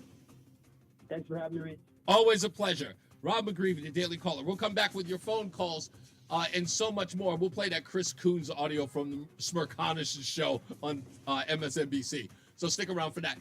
Now let's get another check of our traffic with Mark Christopher in the BPS Traffic Center. Hey, Mark. All right, Reese, thank you very much. Good afternoon. If you're heading into Hartford, southbound 91 delays 33, down to 32 A and B. Northbound 91 moving well, Cromwell through downtown up into Windsor. Westbound 84 is tied up approaching the Bulky Bridge out to 45 Flatbush Avenue. 84 eastbound, got slow traffic, 44 Prospect Oakwood into the tunnel. 291, 384 looking good east of the river. 2 eastbound, no issues. Glastonbury to Marlboro, quiet Middletown. Waterbury 84 westbound a little slow at the Mixmaster. 95 southbound, you'll see some slow traffic in New Haven 46 down to exit 44. Traffic and weather together on the 8th. WTIC News Talk 1080. WTIC weather.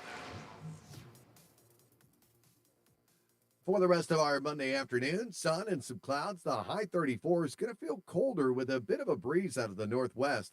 Then tonight, partly cloudy and quite cold with a low down to 10 degrees. On Tuesday, mostly cloudy, the high 34. Wednesday, partly sunny, the high 33. Now, Wednesday night, it'll be cloudy. We'll get some snow, then ice laid with 1 to 3 inches of snow and deteriorating road conditions. Plan for a slow and slick Thursday morning commute, the Wednesday night low of 25. Periods of sleet and freezing rain for Thursday morning, then mostly cloudy in the afternoon, the high of 41. Friday, Fritz, breezy that was and perfect. colder, though sunny, the high 31 is going to feel like it's in the teens and 20s with a strong northwest wind at 10 to 20 miles an hour throughout the day. Cloudy with periods of snow in the afternoon on Saturday, the high of 32 for a Saturday, then periods of snow with sleet and freezing rain mixed in early Saturday night. I'm meteorologist Jason Catarina in the WTIC Weather Center. WTIC News Talk 1080 is celebrating 100 years on the air. Bob Steele made WTIC's day to night pattern switch fun with his antenna switch. Tell you what we'll do right here. Let's pause for an antenna switch. This will be a first, incidentally. Never before has an antenna switch been recorded. Would you stand by, please? Thank you. WTIC has been on the air for 100 years. And now, a WTIC news update. It's 4:30, Hartford temperature 32 degrees. Good afternoon, I'm John Silva. WTIC 1080 News. Democrats and Republicans at the General Assembly, working on legislation to protect Connecticut children when it comes to social media. Specifically, the bill they're working on would ban algorithms without parental consent and also ban notifications between midnight and 6 a.m. In Watertown, police say there was no danger after the state police bomb squad was brought in to evaluate a possible pipe bomb that was found in a detached shed in the area of Sperry and Lake Winnemog Roads. They have since reopened that section of town. In Simsbury, 2 people under arrest after state police say they broke into a home on Stafford Road. This happened last night. The homeowners weren't there at the time. Now under arrest, 23-year-old Connor Poole. He's from Andover, Mass., and 24-year-old Eon McGee. President Trump says he is announcing 25% tariffs on all steel and aluminum imports, including from Canada and Mexico. Of course, those two nations struck a deal with the president last week to put off planned tariffs for at least 30 days. It was an up day for the markets on Wall Street. Dow finished ahead 167 points. NASDAQ up 190. S&P up 40 points. For these stories and more, go to WTIC.com. I'm John Silva, WTIC 1080 News. Men, this is Dale for Northeast Men's Health. And though I generally talk about medicine and effective treatments for erectile dysfunction and other men's sexual health issues, today I want to talk about love, because love is the best reason to get treated for your ED. You see, ED can cause major relationship issues. In fact, men often push their partners away when ED becomes a problem. The condition can cause depression, arguments, breakups, and even contribute to divorce. But the good news is that if you're like most men suffering with ED, you can be successfully treated at Northeast Men's Health and put a stop to the relationship stresses that ED can cause. I say this with all confidence because we have treatments that are effective in well over 90% of cases. Truly, it's likely you'll find you're performing like you haven't in years. So make an appointment and get the love back in your love life. Your initial visit is just $99 and includes blood work, a medical consult, and if medically advised, a test dose. And if that test dose doesn't work in the office, your visit is free. Call 800-930-5956 or go to northeastmenshealth.com. We have 5 offices in the Northeast to serve you. Northeast Men's Health, a Promenic restorative health practice. 1 minute. Hiring. Have you ever felt like you're missing out on meeting truly great candidates for your roles? It seems impossible to find them, but they have to be out there somewhere, right? Well, they're not hard to find when you know where to go, and that place is ZipRecruiter. And right now, you can try ZipRecruiter for free at ZipRecruiter.com/free. ZipRecruiter helps 10 million people with their job search every day. And because these people are actively looking for jobs just like yours, it's easy to find the right person right away. In fact, 4 out of 5 employers who post on ZipRecruiter get a quality candidate within the first day. But if you're not using ZipRecruiter, you're missing out. So see what it's like when the impossible is easy. When you go to ZipRecruiter.com/free right now to try ZipRecruiter for free. ZipRecruiter.com/free. ZipRecruiter.com/free. Never miss out on great candidates with ZipRecruiter. Stay locked in. Reese on the radio is on WTIC News Talk 1080. And we're back. It's Reese on the radio on NewsTalk 1080 WTIC. Hey, how would you like to win a trip for 4 on the Disney Destiny cruise ship? Winning is easy, but you got to download the free Odyssey app if you don't already have it. You got to log in and listen to WTIC News Talk 1080, and you got to listen every day for a minimum of 1 hour. So you got me, that's every day. Listen, whatever. One lucky listener will win a trip for 4 and set sail on the Disney Destiny. Okay? And this is a national contest. So no matter where you are, if that particular town does, what do you call it? What's the word I'm looking for? Participate in your state. Find out, but you got to download the Odyssey app in order to win. You got to listen every day, at least for an hour, in order for you to be eligible. And you can win a trip for 4 on the Disney Destiny. All right, I'll tell you more details again later on in the show. Listen, I want to play this. I was just talking about it. I teased it. Chris Coons of Delaware and best friend of Joe Biden was on the Smirkonich show talking about why it's a good thing to have Sesame Street in Iraq, to spend that $20 million in Iraq for Sesame Street. His own words. Is funding Sesame Street a judicious use of soft power? Well, Michael, the way you put it is the way I hope folks considering your poll today will think about it. This isn't just funding a kid's show for children, millions of children in countries like Iraq. It's a show that helps teach values, helps teach public health, helps prevent kids from dying from dysentery and disease, and helps push values like collaboration, peacefulness, cooperation in a society where the alternative is ISIS, extremism, and terrorism. I hope, has Sesame Street ever said that on its mission statement? I would like to let everybody watch Sesame Street, Elmo, Big Bird, and the gang, Oscar the Grouch, to prevent people from joining the Bloods and Crips. It's never been used in that way. Ever been used in that way. Fritz the Cat, who is absolutely brilliant, says, are they going to have Elmo teach the boys how to put on $500 million worth of condoms? I hope not. I hope that never happens. So yes, so that's what you're talking about. He's saying that that's a good thing. $20 million, because otherwise these kids would not learn about dysentery. Like, I don't remember. People made a big deal when Sesame Street introduced the first Muppet with AIDS. Do you remember that? And how does a Muppet get AIDS? Can somebody explain that to me? Using them needles, man. Got to stay away from them.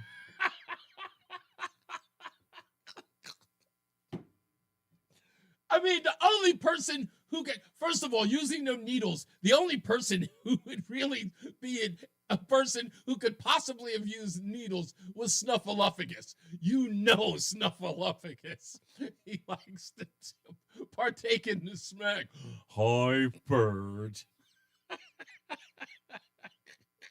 They say Oscar the Grouch was on it heavy. Oh, no, he wasn't. Oscar the Grouch. Listen, I've met plenty of Oscar the Grouch, okay? And a lot of those guys were definitely Schlitz malt liquor guys. That was Oscar the Grouch. Oscar the Grouch had drinking problems. He lived in a trash can. Let's take another check on the traffic with Mark Christopher from the BPS Traffic Center. Hello, Mark. I don't know what this says about me, but he was my favorite character on that show. Was he really? Everybody else was all too nice. No, listen to me. That's you know what? That is your secret curmudgeon. You've got a thing for curmudgeon. So do I. I do. Totally love the curmudgeons. I do. I hang around him. Yeah. I like him on TV. Exactly. Yeah. The guy who's complaining about the world and not being. Did you like Archie Bunker? Yes, I did. World famous. He is the king of all curmudgeons, and I He love really Archie. is. Totally. I love the show. I mean, obviously, I don't love what he was. Ah! I mean, it was his character. He wasn't like that in real life. Oh no, he was completely the opposite. No, exactly. Yeah. But the show itself, it opened up. It made people look at it and say, look how ridiculous we all act. Yeah. People that were acting like that. And But he it was a just so lovable. fun. What you know what they used to call him? The lovable bigot. He really was. I mean, you talk about CBS. I mean, you talk about Norman that Lear. show could never. Exactly. That show could never go on the air now. Yeah, Can you imagine? But the ground that show broke back in the early 70s. I'll say this real Historic. quick. This is if you're ever interested in finding, there are these two young guys, one black kid, one Asian kid, and they sort of have a reaction video to All Okay. in the Family episodes. Okay. To watch these young 20-somethings watch Archie Bunker say something on TV, these guys interrupt the video every time. It's like, oh my God, you could say that on TV back then. Yeah, really. It's the most amazing thing to watch. Seriously, great show. Hey, if you're heading into Hartford right now, 84 eastbound delays from about a half mile before 46th Avenue to the Bulkley, westbound 84 tied up. Approaching the Bulkley Bridge out to 45 Flatbush Avenue. Southbound 91 delays 33 down to 32 A&B. Northbound 91 moving well. Cromwell up into Windsor. 291 through 84. Okay, 2 eastbound moving well. Glastonbury to Marlboro. Quiet Middletown. Waterbury's slightly slow at the Mixmaster. Southbound Parkway, look out for an accident just south of exit 60 in Hamden. And 95 southbound losing speed 46 down to 44 in New Haven. Traffic and weather together on the 8's WTIC News Talk 1080. WTIC weather. Partly cloudy and cold tonight with the low down to 8 degrees. Then mostly cloudy for us Tuesday, the high 34. On Wednesday, partly sunny, the high 36. Wednesday night, it gets messy with snow, then ice laid 1 to 3 inches of snow. Plan for a slick Thursday morning commute, the low down to 28 Wednesday night. Periods of sleet and freezing rain continue Thursday morning, so bad travel early, then some improvement, mostly cloudy in the afternoon with the high up to 41. Currently, it's 34 in New London, 32 in Mansfield, 34 in Hartford. I'm meteorologist Jason Caterina in the WTIC Weather Center. Looking for better propane savings and services for your home? Go with your local propane pros at Petro. Switch now and get up to $500 free propane. Go to petro.com now or call 877-399-8395 today. Propane not available in all areas. Join us this Sunday for Tumulo Financial, your go-to for retirement planning and taxes. Tune in to the father and son duo from 7 a.m. to 8 a.m. or catch the replay from 5 to 6 p.m. Tumulo Financial Retirement Planning with Integrity on WTIC News Talk 1080. If better health, more energy, and detoxing your body are some of your priorities this year, get Active Liver today and start the year off knowing you're giving your liver some well-deserved relief. You can find Active Liver in stores at your local CVS or online at Amazon or NewNordicUSA.com. Connecticut hospitals care for more than just patients. They care for our workforce, creating 245,000 jobs. They care for our economy as the largest employer in Connecticut. They care for our communities, connecting residents to health screenings, nutritious food, and stable housing. And they care for our future, making healthcare accessible, equitable, and affordable. Connecticut hospitals create real change by caring for Connecticut. Learn more at caringforct.org. Trust and Will knows that we'll all eventually need a will. Now, Trust and Will makes creating your will easy, like while you're lounging on the couch easy. Trust and Will is designed by attorneys but customized by you, and all documents are state-specific and secure. Find your plan at trustandwill.com and use offer code RADIO now for 10% off. That's trustandwill.com, offer code RADIO. Trust and Will is an online estate planning service. Visit trustandwill.com for details. Seems everything costs more these days. Gas, groceries, and when's the last time you checked your wireless bill? Yikes. When it comes to big wireless, if you're staying, you may be overpaying. Here's how to get the same fast, reliable nationwide coverage without the big wireless bill. Switch to Consumer Cellular. Plans start at just $20 a month, and that's not a short-term promo. Our US-based and saving in about 20 minutes. Call 1-888-FREEDOM, visit consumercellular.com or a store near you and start Is saving funding today. Sesame Plans include Street $5 credit for a auto judicious pay. use of soft power?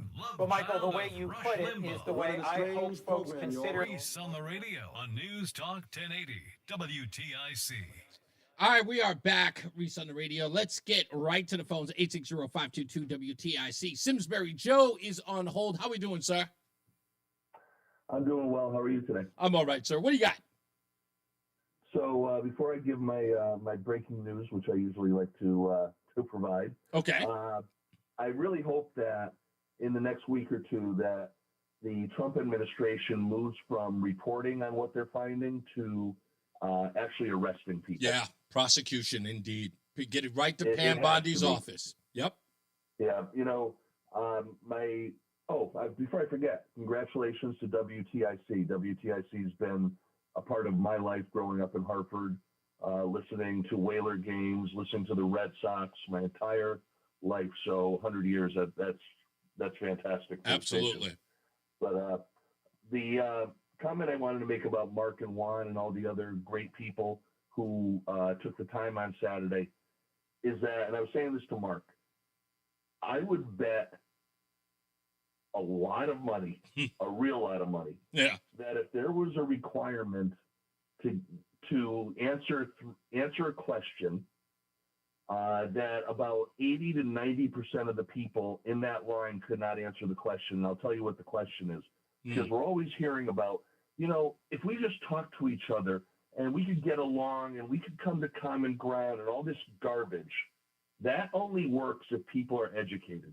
And the question that I would ask these people and say, if you can answer it, you get in. If not, get in your car and go home. Would be, there are a bunch of what you'll call MAGA people over there. Give me 3 things specifically that they are upset about that Doge has found. 3 specific things that you believe that these people might be upset about. I guarantee the majority of those people could not answer that question. And I think that's because the they case. would not have been standing in that line if they could. That's indeed right. And it's, but there's a part of that I disagree with for this reason, Joe. And that is, I think that those people are a part of the problem only in as much as defending Chris Murphy and Dick Blumenthal in the mission that supports them. Right. So for them, they are willing to accept the corruption of government, if not those 2 men, as long as their agenda or line item agenda gets fed, if you will. They know that those 2 support what they believe in. So they're willing to overlook that. And I see it every day when I talk to people who are, ardent Trump haters. And you ask them those questions, just as you said. Don't tell me what it is that these people are ticked off about. And they'll go, yeah, it's some BS about what's going on in USID, and they're always making excuses. So it's like they almost feel like a generic answer. Yeah, it is a generic answer. You're 100% right. They have no interest in it because they believe the narrative that it's minuscule and it's not enough to be upset about. But then again, it's going to get worse because every entity that we go into, we're going to find more and more. We just found 50-something million in FEMA in a week was given to luxury hotels for illegals. How does that not make people upset? Well, after they were already told in an executive order not to do that. Exactly. So, but here's the breaking news. What do you got? That I just saw. So a few days ago, they were showing video of Tucker Carlson and his wife walking into the White House. Yes. And now Tucker is out, and he's saying that Ukrainian weapons that have been provided by the United States are now, a bunch of them are on the black market. And I believe he said the New York Times has even proven that a bunch of them are in the hands of the cartels at our southern border. So, let's assume that's true. Yeah. Tucker is saying it. Libs of TikTok is saying it. Again, we go back to at what point, these people that are standing in these lines, at what point do we have to really put our foot down and say, something, everyone wants us to treat you with respect. That's just not going to happen, because if you're okay with the drug cartels having U.S. weapons that we provided to Ukraine at the southern border, I'm sorry, I just can't treat you with respect as a human being. Wow. If that indeed, listen, I'm checking that right now to make sure. But I'm going to have if that indeed is a report, we'll play it within the next hour. But that's huge because we do have the report just recently that President Volodymyr Zelensky saying that out of 175 million, he's only accounted for 70 something million. Yep. Yeah. So. And how many times has Chris Murphy traveled over to the Ukraine?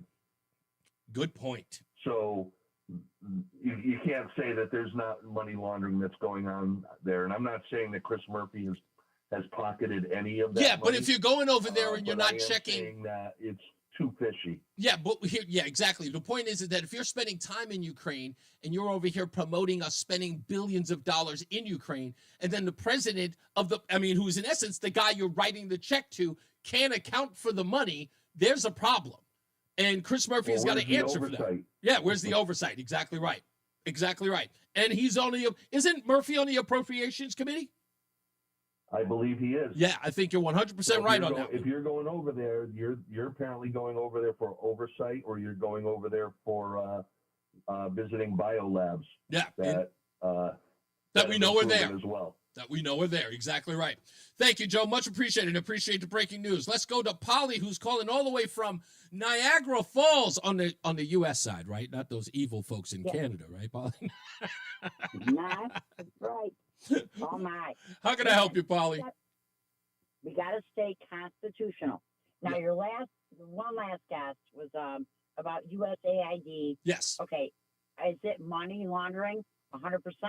If it is, let's crash it. Right? Yeah, we got to prosecute it. I agree with that. I do. But then you got the vice president. He is tied to Peter Thiel, DARPA, Palantir. Mm-hmm. And that's something we better keep our eyes on. Okay. And if we were going to crash any system, why wouldn't it be the Federal Reserve? Oh, well, because we'll be dead. Maybe. Okay. Right. Yeah. But, and then just, a last point. Yes. So, I watched the halftime. I wasn't gonna, because I believe it's spiritual warfare we're up against. Right. But I turned the volume off and I saw warning or danger. So somebody in your chat is like, can you timestamp it?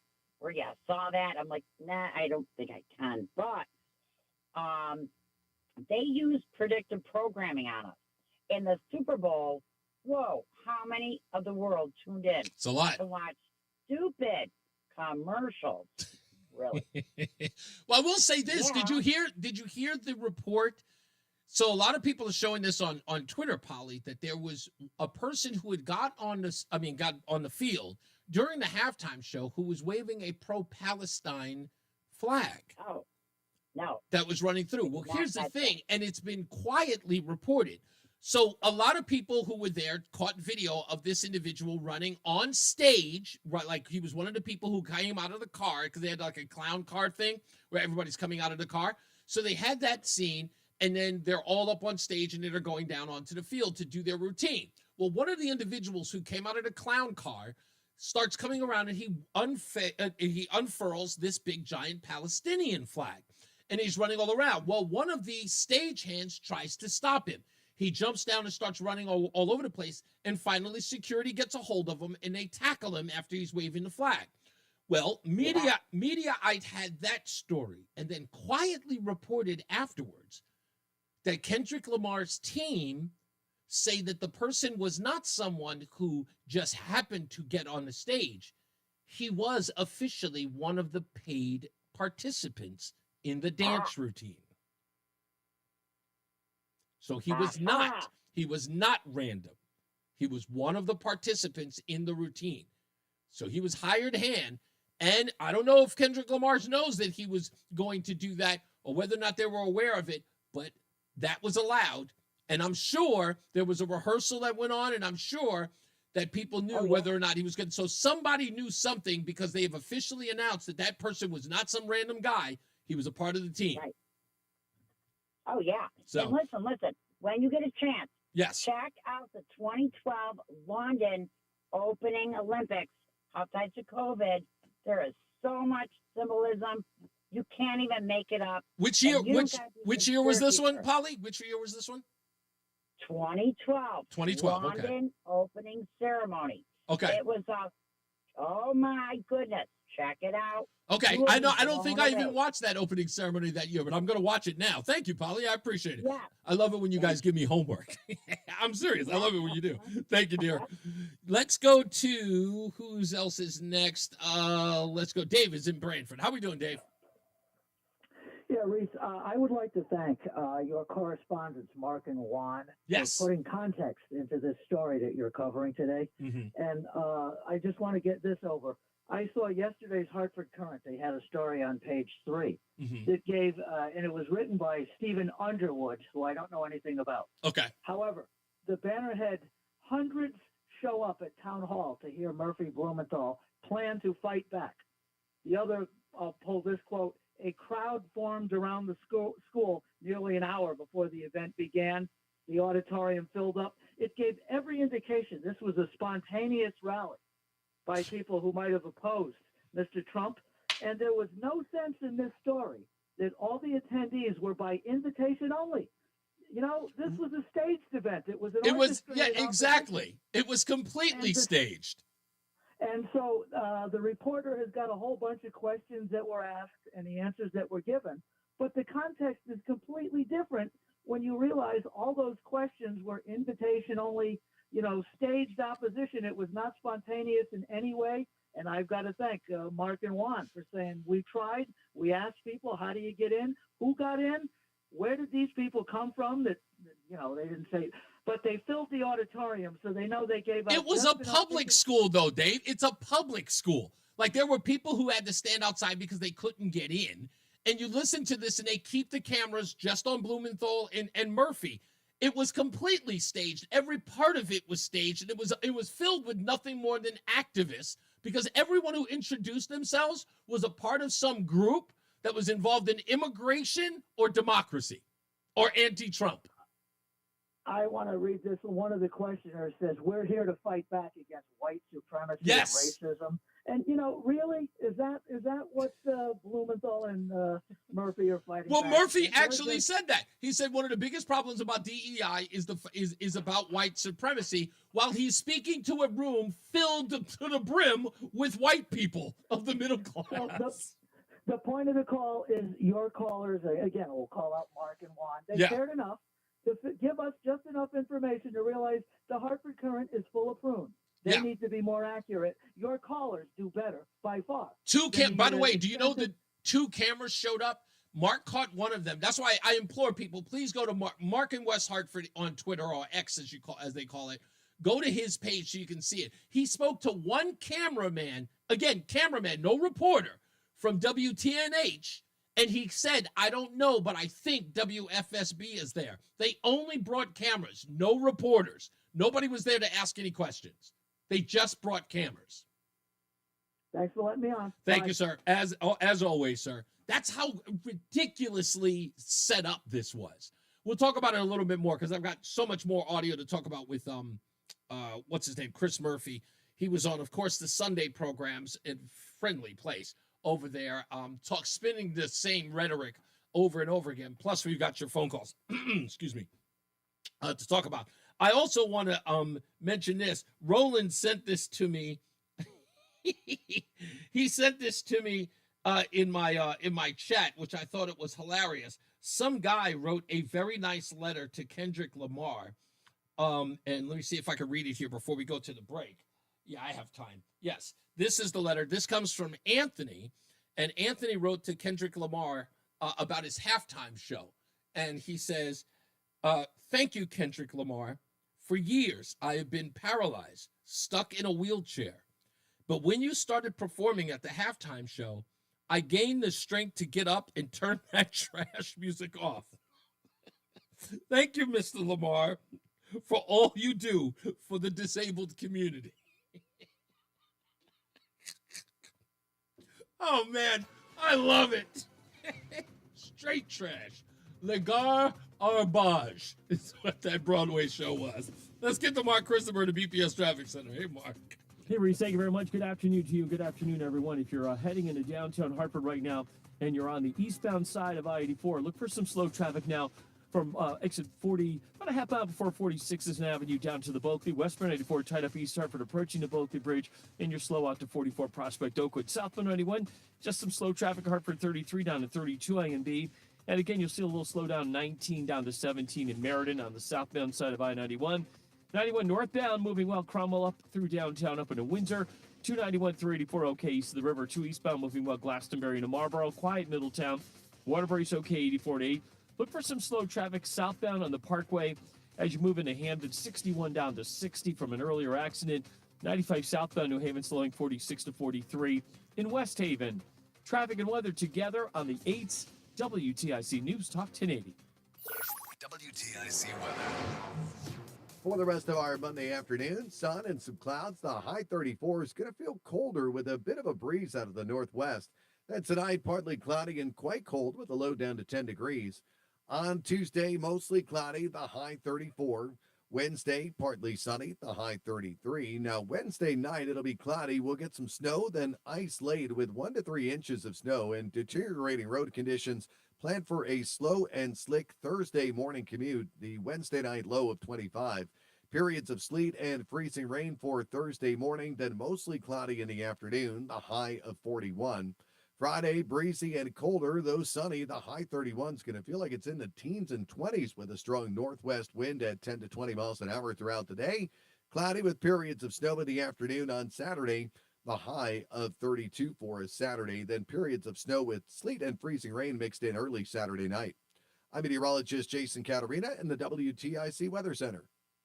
Whoa, hold up. Let's not put all 100 candles on the cake. Slow your roll. That's a fire hazard. And there's expensive radio equipment in here. And I'm not quite sure what I'm wearing is fireproof.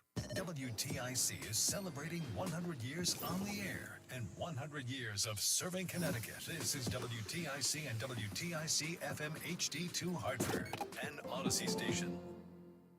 5 o'clock, Hartford temperature 31 degrees. Sun beginning to set. I'm John Silva, WTIC 1080 News. There's a bipartisan push for a state bill that would replace limits on social media companies. The primary issue is social media addiction and its impact on kids. State Attorney General William Tong says the bill would return some control to parents. It says essentially that that social media companies cannot use algorithms to target young people under 18 without parental consent. And it also establishes a series of default settings regarding account privacy, time of use, and notifications. Now, the bill would ban notifications between the hours of midnight and 6 a.m. A default setting would also limit social media use by kids to 1 hour a day, a setting that could only be overridden by parental consent. The plan is modeled after similar bills in New York, California, and Utah. New London fire officials with some more information on that early morning fire on Eastern Avenue. Call came in around 4. It was a multi-family structure. Fire wound up going to a second alarm as firefighters encountered heavy flames on the first and second floors. Mutual aid was called in to assist.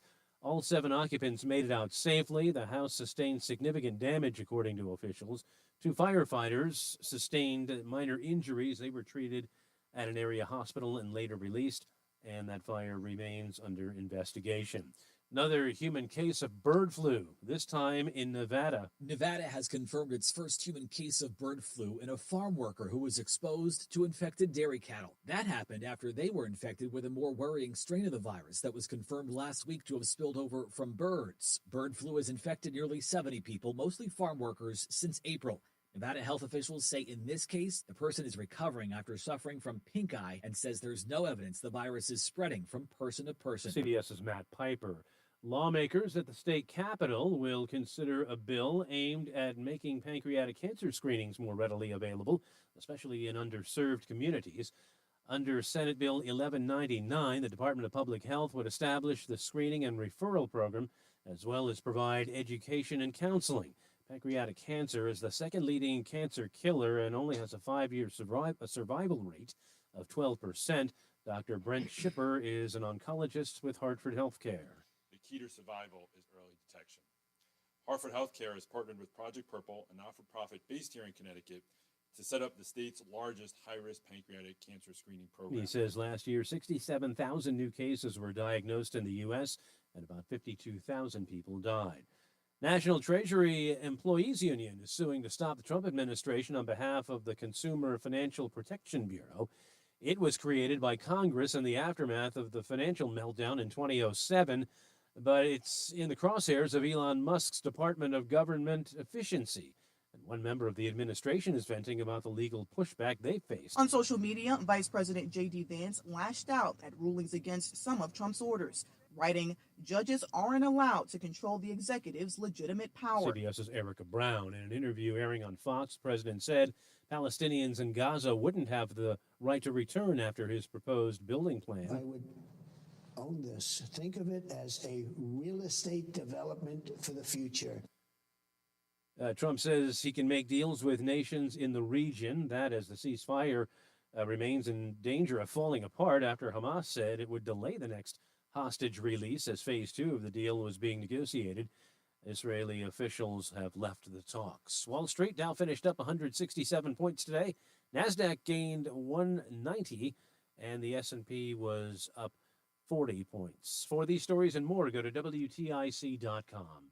I'm John Silva, WTIC 1080 News. My name is Paul. I'm 58 years old. I lost 45 pounds thanks to the Awaken 180 program. Before Awaken 180, I was drinking Pepto out of the bottle at night to go to sleep from heartburn. I was struggling getting up and down the stairs, like tired all the time. And I didn't know that's how it wasn't supposed to be. I just accepted that's how my life is. And then one day I said, it doesn't have to be this way. I made a decision to change my life, and I chose Awaken 180, and that was the best choice I ever made. I needed support. I'm a person who needed support. Awaken 180 provided that support for me. They changed my relationship with food. I changed it with their guidance. That was the whole thing. I had to change my relationship with food. And I learned how to eat. I learned healthy fats. I learned all about sugar and what it does.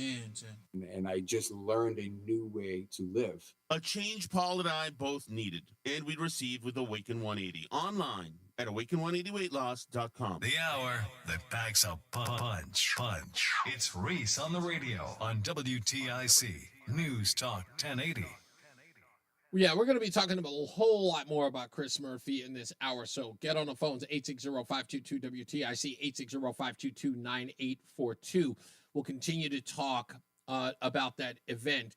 And again, I think as much as people were upset about Murphy and Blumenthal being there and what this event was about or what's going on, I really do believe that it was meant to bolster or put a little fire underneath the troops, because we were led to believe, if you would let the local media tell you, was that Connecticut, even though there were some gains made by Trump in that election, there were places that Connecticut didn't expect to see people voting for Donald Trump. And on a national level, there is a fear, especially from the people who are the activist class. They are seeing growing Trump enthusiasm in the state. One of the first things that we saw that I think was a testament to that was the Trump store in Vernon. Even though it was attacked, but that is a bold statement to put a Trump store in Vernon and put it in, in Connecticut at all. And to see the amount of people who rushed to that store to buy merchandise. So if you're an activist and you've sort of been chilling out, hanging out and saying, no, we got this. We're, nobody's going to mess with us. And then you see that groundswell where it's no longer, let's say, taboo to be a Trump supporter in the state. That makes people nervous, because remember what their cottage industry is to shame people who are Trump supporters. That's not working anymore. So that's why the nervousness is there. And now, of course, with the implementation of ICE and Tom Homan coming into cities and states grabbing people, the activists are really concerned, because all of that means nothing at the end of the day. Let's get another check of the traffic with Mark Christopher in the BPS Traffic Center. Hey, Mark. Who's going to be there in a second, I think. We'll give him a quick second. I think he's usually here at like 5:08, like 8 minutes after. So I may have sort of prematurely jumped him in. Okay. All right. Oh, you're supposed to be here long time. Well, he maybe a long break coming up. Mark, you there?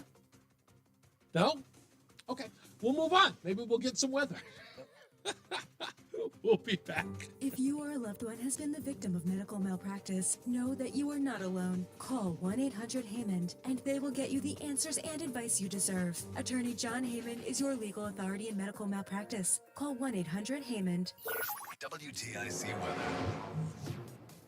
All right, tonight partly cloudy, very cold. The low down to 8 degrees for us, then mostly cloudy, the high 34 on Tuesday. Some flurries for Tuesday night, the low going down to 21 on Tuesday night, then partly sunny for Wednesday, the high at 36. Wednesday, cloudy with snow, some ice laid 1 to 3 inches of snow, so plan for a slick morning commute Thursday morning.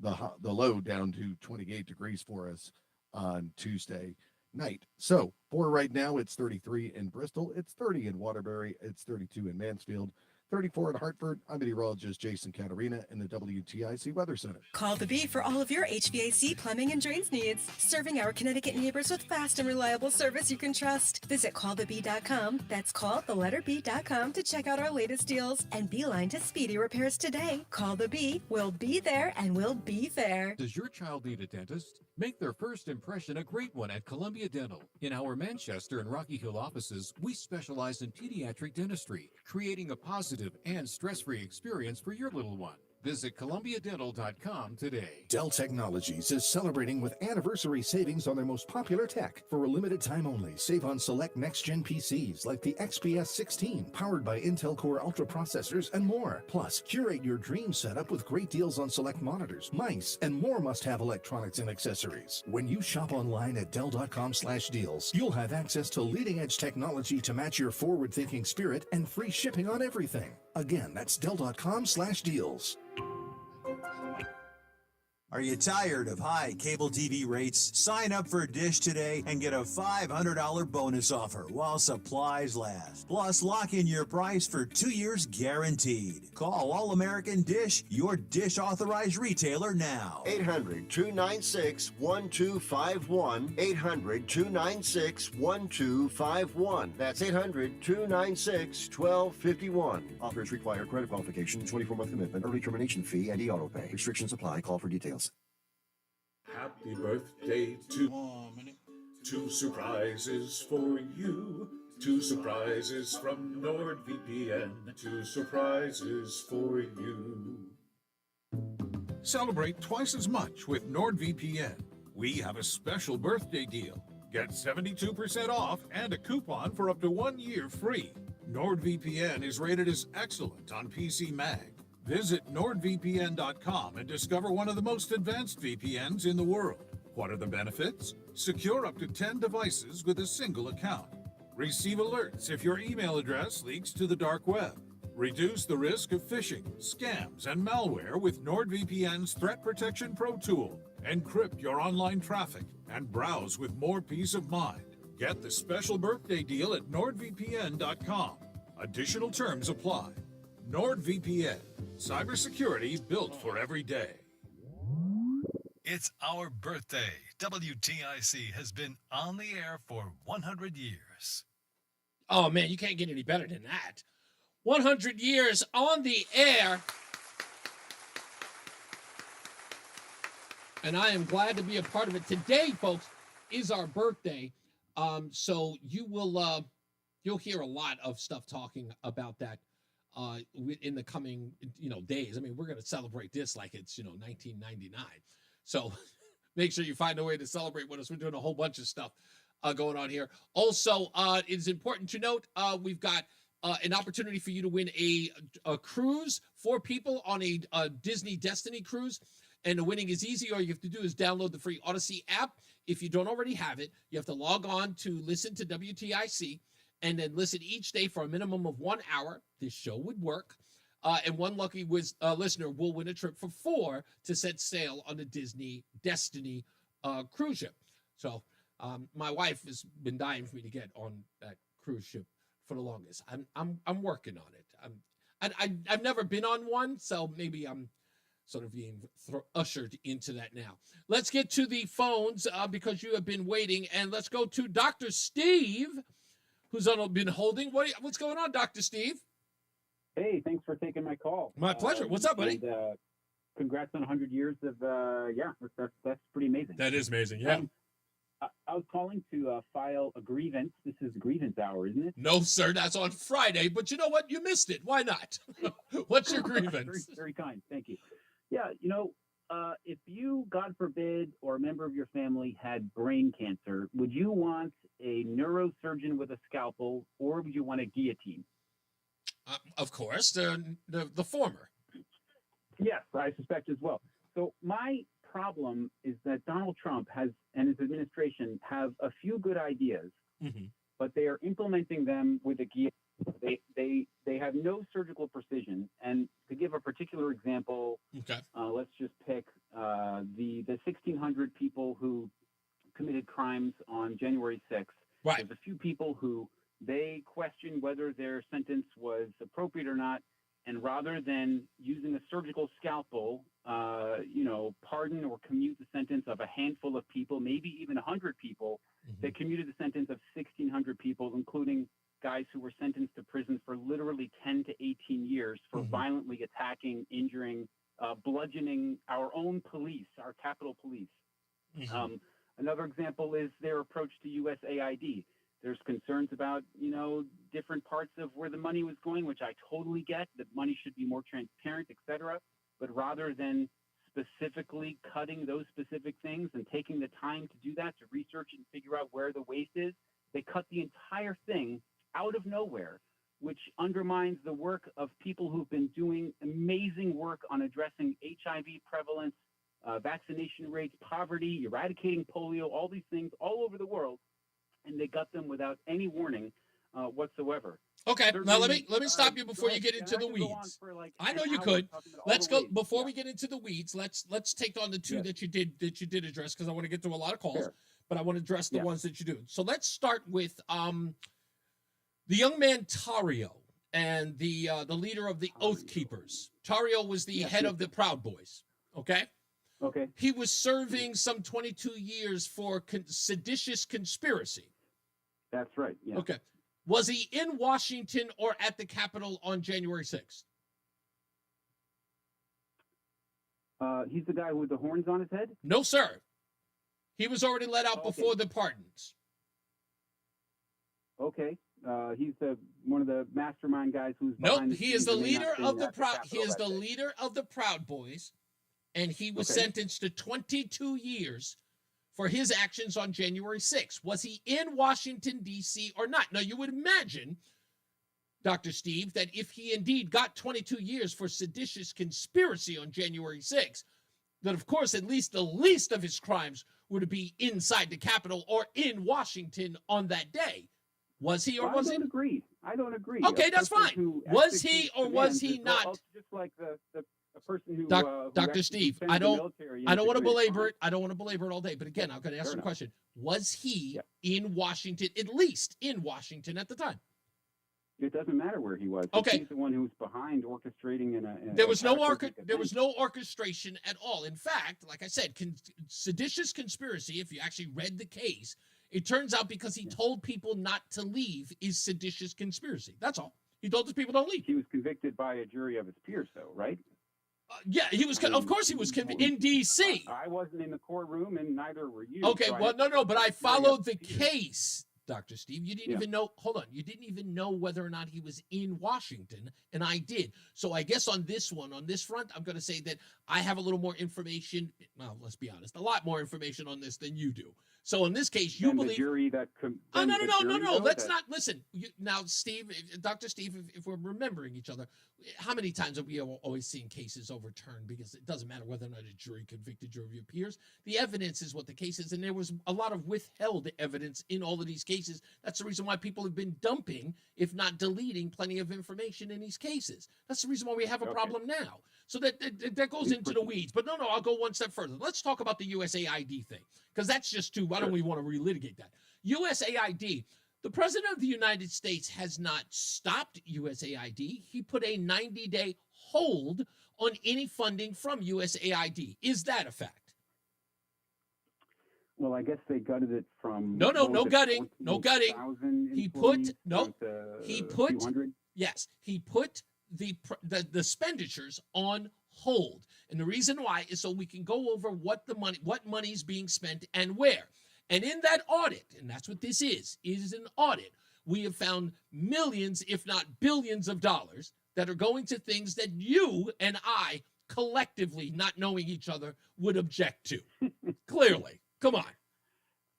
Hey, transgender surgery. How about, hold on. How about a DEI opera in Ireland? Should our money be going there? I can't say. Probably not. Okay. I don't know the it's reasonable for you to say you don't know the details. You don't know but wait, it's Dr. Steve, then that's a problem. Because if you don't know the details, you're arguing about things that you don't know that much about. Now, only thing that I ask you to do in this case is, right, if you are going to have a grievance with what's being done, you have to come at me with the evidence that supports your claim. So you're sitting up here saying, I don't agree with them doing it. And then I ask you, well, how do you feel about this program being cut? And you go, well, I don't know the details. Well, wait a minute. You can't have an opinion without the facts. Because remember, what I'm doing here in this case is I'm allowing you to be the jury here, the jury that you seem to be so adamant about trusting. If you're the jury here, you need to have all the information for you to render a guilty or not guilty verdict. So in this case, you're saying I have a grievance with with what they're doing in USAID without all the facts, but you are already rendering a verdict. So help me here. I'm going to give you an opportunity. Call back tomorrow. Yeah. Call back tomorrow. Read something else other than the alternative, the media that you're grabbing. Just get all of the information you can, and then make an argument for DEI programs in Ireland. And then you and I can have a discussion. Because then I'm not in a position where I know more than you do, and we're not having a fair exchange of ideas. Would that be helpful? Sure. Okay. I will say you highlighted a single person who was not in the Capitol, but what about the 1,500 other people who yes, were in the Capitol? and I'll go one step further and say 1,500 people did not beat police officers. And you know that. An awful lot did. And you said, and I'll agree with you. You said with precision it should have been done. But we also need to know the parameters that led to that, because after we found out that Joe Biden was pardoning people for 10 years and giving them preemptive pardons, Donald Trump's response to that. Heinous act. No, of course. And what was Donald Trump's? Donald Trump responded to that by saying, F it, pardon them all. Because he was like, look, if nobody's going to be outraged at this guy, what am I doing all the precision? What am I doing all the stuff that they require me to do when this guy's giving preemptive pardons to his family members? If this guy's going to abuse it, what? I guess he's setting a precedent, and he did. So you're being angry at one where you kind of saying, like, look, if we're going to hold people accountable, we got to do it across the board. Agreed. I said it was heinous. Agreed. I'm angry at both. Listen, I know that you are. But like I said, people can be angry at both, but only mention one. And that, again, is sort of like, it's like hiding the deuce, right? You're holding up your car, your jack of spades, but you're holding the deuce behind your back. If you're going to present it, hold both cards up. That's all I'm saying.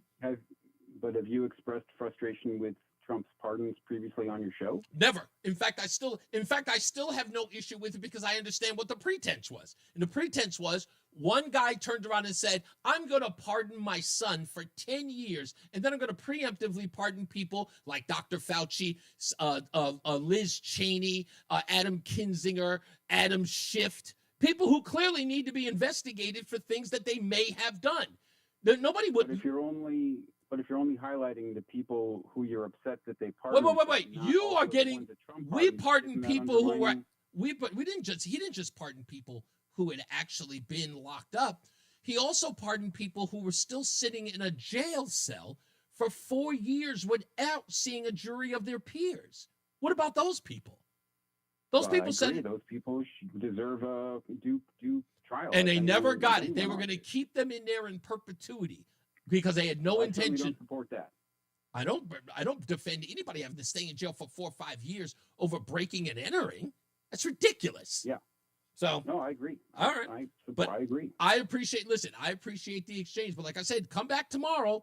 Let me know what you know about USAID, and then come back to me. I'm pretty sure once you start seeing the stuff that has been found out and you get the details of why they're pausing it, I think you'll have a difference of opinion. Thanks for the time, Reese. You got it, sir. Much appreciated. Let's go to Mike in Thomaston. How you doing, sir? I can actually answer his question. You cannot go in front of a parole or pardon hearing without the direct evidence that was put in front of the judge. 90% of these people that were pardoned didn't have a jury. They had a judge decide their case. Yes, very because true. They knew in Washington, D.C., they could not get fair and impartial decisions with 12 people. That is a very good point. You could not sit there and go case by case and be like, okay, this dude whooped the cop, let's keep him, because the evidence is no longer there. That's right. Thanks to the January 6th committee. That's right. Not only that, they held if you want to- exculpatory evidence from a lot of those defendants as well. We all know that. Yep. Yeah, that would have cleared a lot of them. Yes. Now, if you look at USAID and the CIA, they were both directly used by those committees to help impeach Trump. Mm-hmm. Of course he's going to go at him with a sledgehammer. Exactly. Why not take apart the two places that are funneling money to direct our government where they want it to go? It's a good point. All you have to do is go on the Gateway Pundit or something like that, and all these stories are there. Yes, with the evidence. That's a beautiful part I love about the Gateway Pundit. Is one of those places where they actually post the documentation to the story, where it's irrefutable. You know what I mean? It's not like it's not just a bunch of yahoos just stating what they believe are the facts. So yeah, Gateway Pundit is a great place to go. Thank you, Mike. I appreciate you, sir. Let's Mike is in Plainville. How you doing, Mike? Good. Hey, Roland wanted me to call him back with my email address because I won the bagels last Friday. Can you put me through? You got it. You're on hold now. Thank you, sir. Then Jeff is in Marlboro. How you doing, sir? Hey, Reese, I'm doing all right. How you doing? I'm all right, sir. What do you got for me?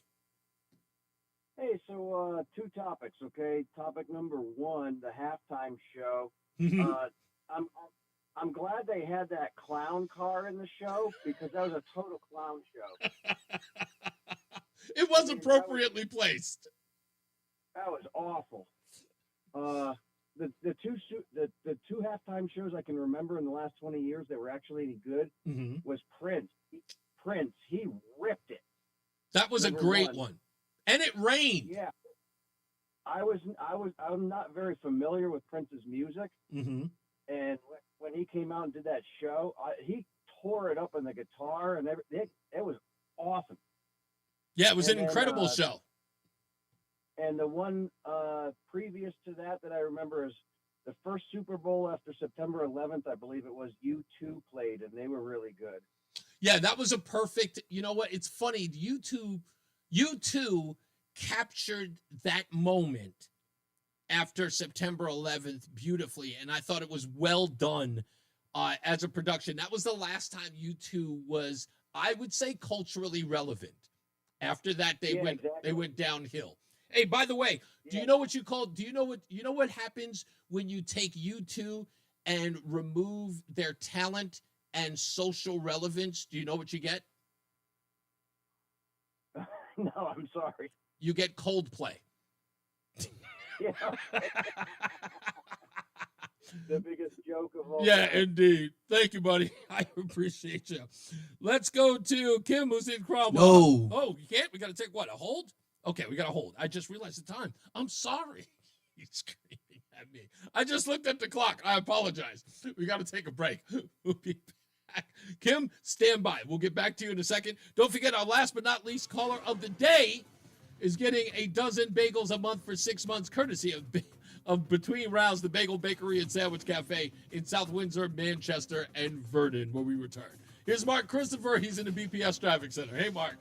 All right, Reese, thank you very much. Well, if you're on the westbound side of 84, you got delays now approaching the Bulky Bridge. I was like, what is he doing? Ride Farmington out into Vernon. Southbound 91 delays 33 down to 32A and B. Northbound 91 moving Cromwell through downtown up into Windsor. 291 through 84 okay east of the river. 2 eastbound moving well Glastonbury into Marlboro. Middletown's okay 9 in the Ariconi Bridge. Westbound 84 is slowing from 26 in Cheshire to exit 25 in Waterbury. Southbound 91 delays from exit 4A toward the 95 interchange. Southbound on the Parkway, a little tight getting by exit 60. Again, from 59 down to 58 in Orange, it's sluggish there, southbound in the Parkway. Traffic and weather together on the 8 WTIC News Talk 1080. Brought to you by Staples. Your local Staples has hot deals and super low prices throughout the store on everything for your business. And right now at Staples, save up to $250 off your print order. Exclusions apply. Visit staples.com/print for details. Ends 4/5. Plus, save even more with the Easy Rewards program at Staples. WTIC weather. For the rest of our Monday afternoon, sun and some clouds. The high 34 is going to feel colder with a bit of a breeze out of the northwest. Then tonight, partly cloudy and quite cold with a low down to 10 degrees. On Tuesday, mostly cloudy, the high 34. Wednesday, partly sunny, the high 33. Now, Wednesday night, it'll be cloudy. We'll get some snow, then ice laid with 1 to 3 inches of snow and deteriorating road conditions. Plan for a slow and slick Thursday morning commute, the Wednesday night low of 25. Periods of sleet and freezing rain for Thursday morning, then mostly cloudy in the afternoon, the high of 41. Friday, breezy and colder, though sunny. The high 31 is going to feel like it's in the teens and 20s with a strong northwest wind at 10 to 20 miles an hour throughout the day. Cloudy with periods of snow in the afternoon on Saturday. The high of 32 for a Saturday. Then periods of snow with sleet and freezing rain mixed in early Saturday night. I'm meteorologist Jason Caterina in the WTIC Weather Center. Whoa, hold up. Let's not put all 100 candles on the cake. Slow your roll. That's a fire hazard. And there's expensive radio equipment in here. And I'm not quite sure what I'm wearing is fireproof. And now, a WTIC news update.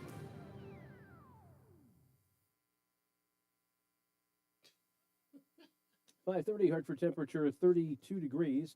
I'm John Silva, WTIC 1080 News. Bipartisan plan underway at the state capitol to try and prevent kids from becoming addicted to apps. Among other things, the bill would prohibit the use of algorithms used to lure them into scrolling indefinitely. Another element would ban notifications from the hours of midnight to 6 a.m. Man struck by a vehicle over the weekend has died. State police say 61-year-old Vinton Dawson was assisting a truck driver when he was hit by the driver of a Hyundai Genesis. Dawson was injured, pronounced dead this morning. The search for the offending driver and vehicle continues. 2 firefighters sustained minor injuries battling a blaze this morning in New London. Fire in the home on Eastern Ave broke out around 4. No word yet on a cause. Police in Simsbury have 2 suspects in custody following a home burglary.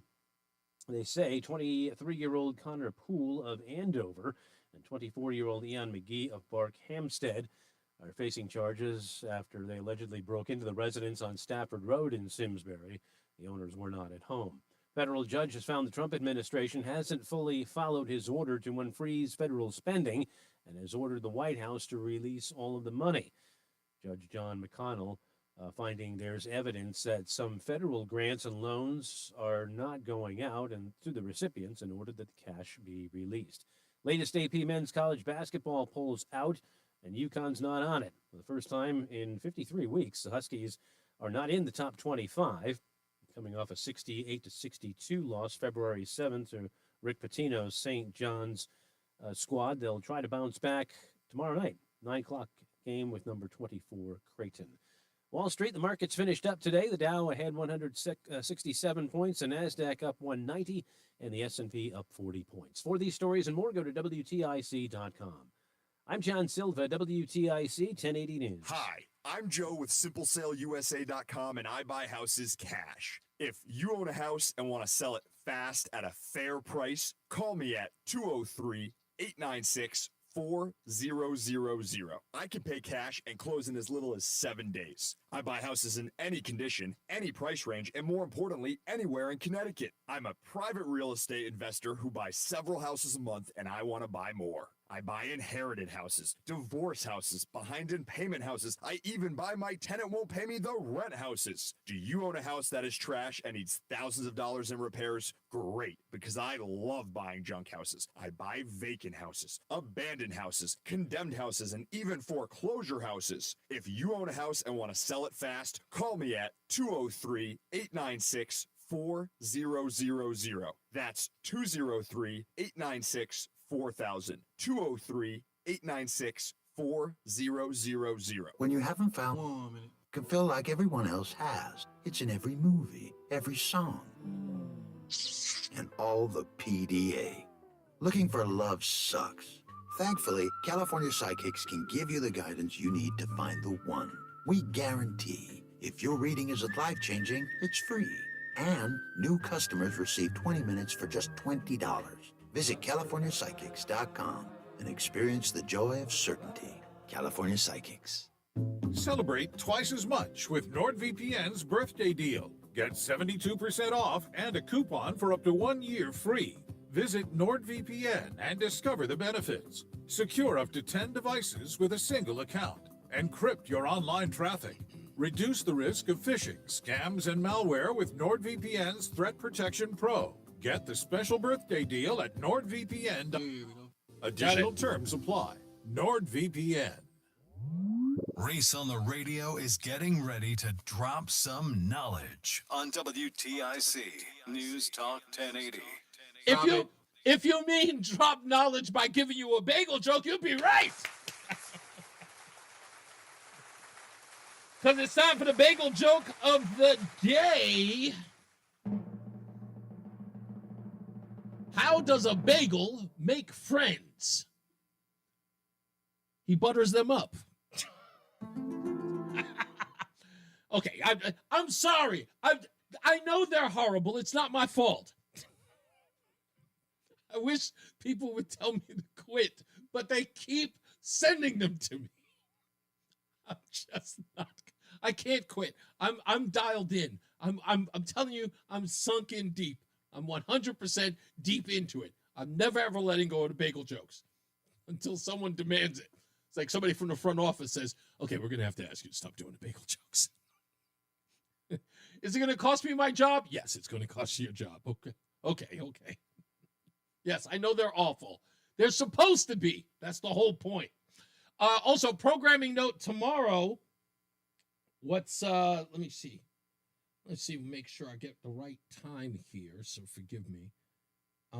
We have confirmed that Rob Sampson is going to be here tomorrow, 4:05. So I know all of you have questions for him. He wants to talk about Doge. He wants to talk about William Tong. He's going to talk about a whole bunch of other things as well. So we're going to have him on. Probably we'll have him on for an hour if we can keep him here to get so much stuff out of him, because a lot of people have questions. I'm going to ask him about the Chris Murphy thing and Chris Murphy and Dick Blumenthal's event over on Saturday, because I know Mark in West Hartford was talking to many people in the Connecticut GOP about why wasn't there a presence there. And I think there was a reason for that, but we'll get into that with Rob Sampson on tomorrow as well.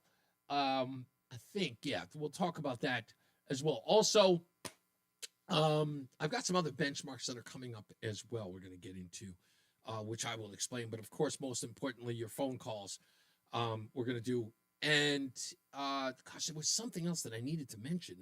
Of course, the last but not least caller of the day is going to win a dozen bagels a month for 6 months. And that's courtesy of Between Rounds, the Bagel Bakery and Sandwich Cafe. And I think, I can't remember exactly when it's supposed to happen, but it is going to happen soon. There's somebody that's going to be on the show, but for some odd reason, they're escaping me right now. It's not a big guest. It's not a big name or anything. Oh, that's what it is. I remembered. Okay, so I'm just asking the question, but if Reese on the Radio was syndicated, what would you think of that? I'll ask that question tomorrow. I'll talk to you. I'll tell you what the whole deal is. But I'm supposed to be talking to somebody about it. But if there's a likelihood, I want to ask you about that because I like being at WTIC. But somebody said something to me the other day, and I thought about this. And someone with a name who might be somebody is very interested in talking to me about it. But I got to really, really weigh it out. But I want to talk to you guys about that. We'll talk about that a little bit tomorrow. And I'll let you know what that entails and what that whole hubbub is. Let's go to Mark Christopher in a BPS Traffic Center. Mark, have you done national stuff in your life? I was a PA announcer one year for UConn men's basketball. Oh, okay. So the only national exposure I got was doing the starting lineups on CBS television a few times. Now, let me ask you just on a personal level, because you lived in Connecticut all your life, Yeah, right? my whole life. Your yeah. whole life. Right. Yeah. There's a thing about being local that is very, very different from the national level. If you really had a choice, do you feel like you would be departing something personal to you? If is your love of home so have you centered at home? You know what I mean? It's a weird question, but I'm sort of asking. It's really difficult to leave home. You know what I mean? I wish I had left when I was younger. Really? I was comfortable here, and all of a sudden you wake up and you're like, wow, I've been here a long time. But working at this particular place. Yeah. Oh, no, I meant that in any job. Like being, you know what I mean? It's like when you're in a town, you really start becoming you got roots. Worse than that. You're you are embedded in that community. And I kind of feel that way. Connecticut is known for that, for people with roots. I mean, you have a lot of people that live here all their lives. But, I wish I had left when I was younger, but I don't regret being here because I really like being here. I've always liked the people I've worked with here. And I've always been comfortable here, so... I've loved this place from the moment I stepped foot in it, man, in 2004. I've loved it since. It's weird. Today's the 100th anniversary of the radio station. It's got some incredible history in southern New England. So it's just an honor to be a little bit part of this. Yeah. But I've always loved. It's a little diamond in the rough, Connecticut. It's a little diamond in the rough, Connecticut is. A lot of people don't know that. I almost feel like that gets overlooked. No, it really is. I mean, you're halfway between Boston and New York. It's centrally located, and it's a beautiful state. There's no question about that. That's true. Hopefully, it'll get back to its former. It was growing up here, it was amazing. It's sort of slipped a little bit, but hopefully we can get it back on top again. So but it's been a great ride, and I'm happy to be here. You got it. So hopefully that answers your question a little bit. If you're heading into Hartford right now, on the westbound side of 84, you're slow and approaching the Boakey Bridge out to 45 Flatbush Avenue, 84 eastbound, moving well Farmington to Vernon, southbound 91 slows 33 down to 32 A and B. Northbound 91 moving very well, Cromwell up into Windsor, 291 384 okay, 2 eastbound moving well Glastonbury into Marlboro. Quiet Middletown, a little slow Cheshire into Waterbury, 26 up to 25 on westbound 84. Southbound Parkway, a little sluggish between 60 and the West Rock Tunnel. South 91 into New Haven, slowing 4 in toward the 95 interchange. And 95 southbound, you've got delays, 46 down to 43 in West Haven. Traffic and weather together on the 8's WTIC News Talk 1080. WTIC weather. For tonight, partly cloudy and very cold. The low down to 8 degrees. Then mostly cloudy as we make our way through Tuesday, a high 34. Some flurries Tuesday night, the low 21. Partly sunny, not as cold on Wednesday, the high 36. Snow, then ice late Wednesday night with 1 to 3 inches and deteriorating road conditions. The low down to 28. Periods of sleet and freezing rain continue into Thursday morning. Otherwise, mostly cloudy in the afternoon. Slick travel early. A high of 41. Currently, it's 28 in Waterbury, 34 in Meriden, 32 in Hartford. I'm meteorologist Jason Caterina in the WTIC Weather Center. For quality vinyl siding, the Peter L. Brown Company is your best choice. It's winter, and we need to keep our crews busy, so ask us about our winter specials. Please visit peterlbrown.com for roofing, siding, windows, and doors. Get a $15 O'Reilly Auto Parts gift card after rebate and receive 2 times O rewards when you buy 5 quarts of Castrol Edge full synthetic motor oil. Visit your local O'Reilly Auto Parts store or O'Reilly.com. Want $125 free heating oil to save on heating costs this winter? Go with your local HVAC pros. Go with Petro. Petro has a great deal on a new heating system with $0 down and low monthly payments. Go to petro.com now or call 1-888-PETRO02. You ever try fixing your car and realize you're missing that one part? Yeah, been there. That's why eBay's my go-to. They've got millions of parts, guaranteed to fit. I'm talking brake pads for when yours have seen one too many miles of stop and go. Oil filters, cause you don't mess around with your engine care. Even got this cold air intake on my watch list. I might just go for it. To keep the ride cool and your DIY streak hot. Find all the parts you need at prices you love. Guaranteed to fit every time. eBay. Things, people, love. Eligible items only. Exclusions apply. Millions of Americans take medicine like Ozempic and Zepbound. Many of them are overpaying by thousands of dollars a year. These GLP-1 medications for diabetes, weight loss, and more may not always be covered by your insurance, but GoodRx can help. GoodRx helps you save every month on prescriptions at over 70,000 pharmacies nationwide. Best of all, it's free to use. Check GoodRx to save on GLP-1s. Just go to GoodRx.com/GLP. That's GoodRx.com/GLP. GoodRx is not insurance, but can be used instead of insurance, including Medicare and other federal and state-funded programs. Seems everything costs more these days. Gas. 1 minute. And when's the last time you checked your wireless bill?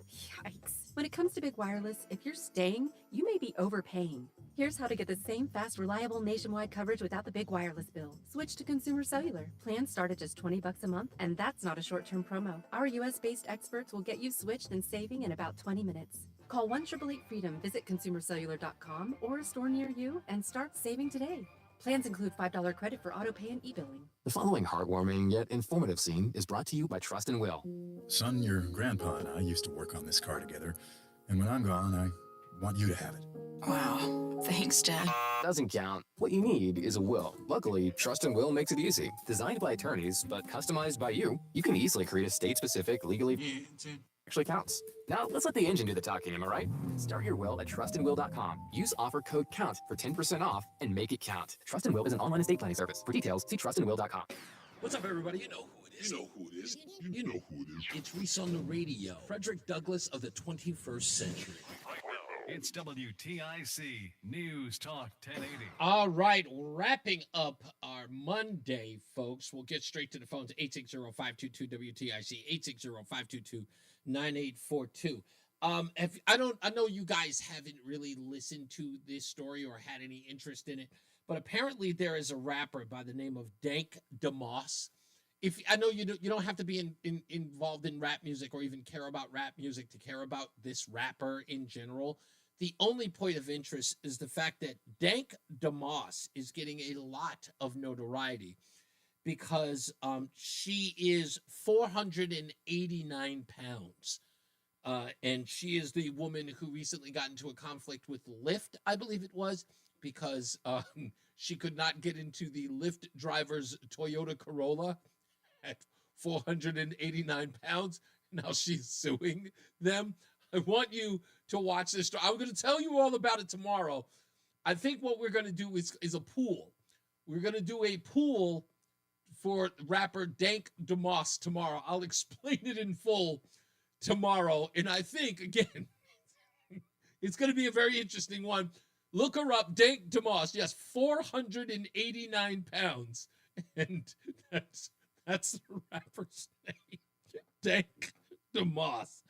To the phones we go, 860-522-WTIC. Let's go to Craig is in the car. How we doing, boss? That better be a big freaking pool. Yes, it is. It will be a big pool, I promise. God, don't start with me. Just, what do you got? Reese, nobody will ever accuse you of being the Dave Chappelle of boiled bread. Oh. Listen to me. I want to be known as notorious for the bagel jokes. That's all I'm trying to do. I'm going to be like the Gallagher of bagel jokes. Yeah, well, if you want to kill your syndication deal, just keep telling more of those. Thank you, sir. Much appreciated. What do you got for me? All right, I'm going to get a little bit serious here. Yes. I'm going to ask Dr. Mike the same question I'm going to ask you. Dr. Steve, do you know anybody that was at the, do you know, whatever. Dr. Jill, Dr. Phil, whatever. Do you know anybody that was at the Capitol on January 6th? Great question. Yes, I do. In fact, I was there. Okay. I also know somebody that was there who went with his family, his father, his kids, his wife, and he came home bloodied and bruised with a broken eye socket. Wow. Never got to the Capitol, never got to the steps. So I want to ask the good doctor, define for me beating up a police officer. What's a police officer? Indeed. Because I've seen video, I've seen pictures, and there were vans full of men dressed in paramilitary gear with no insignia, no identification, that just started whomping on people. Myself and Richard Walker. You're talking about? My friend, my friend Richard Walker, who came there with me, came and picked me up in my home, and we went there with another friend of his, Nicole. We were there, and we noticed a lot of quote-unquote paramilitary dressed individuals. To learn that many of them were informants or confidential informants in some way, or people who were working for, if not associated with FBI, did not, we immediately looked at each other and went, wow. And we saw them, right? And we're talking up in my face, like 2 feet away. Yes, sir. So if you're in a crowd of people and you've got folks dressed like that, and they've got billy clubs and they've got all this, and they don't identify themselves and they start swinging, dude, I'm swinging back. Yeah, exactly. Sorry. Yeah. And I've got some video. It's so funny because I've done some video of Chris Murphy talking about that as well. Now he's saying that people showed up and beat police officers with baseball bats. Like, there's no evidence of that at all. Yeah, it's insane.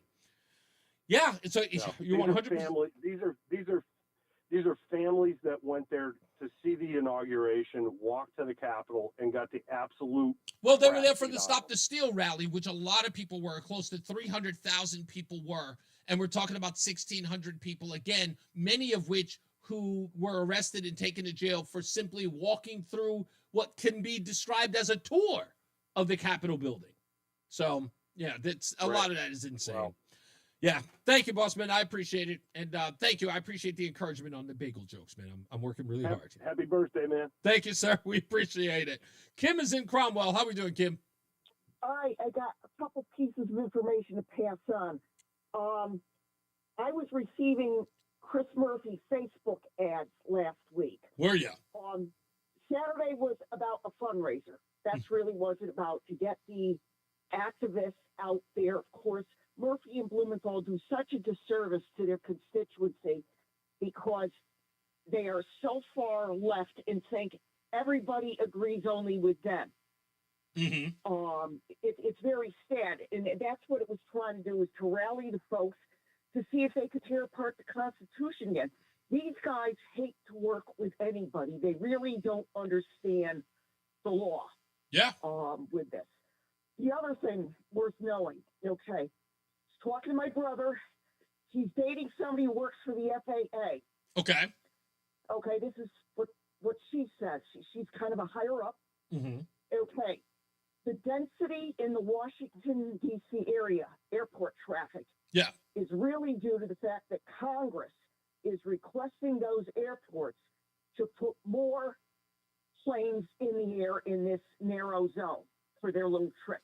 Okay. I've heard that. The other thing, which is a safety concern, okay, I'm trying to get a hold of Murphy on this, okay, is where planes undergo maintenance outside of the immediate airport, is after they finish, say, their route for a week or the month or whatever, the planes head down to Mexico for maintenance.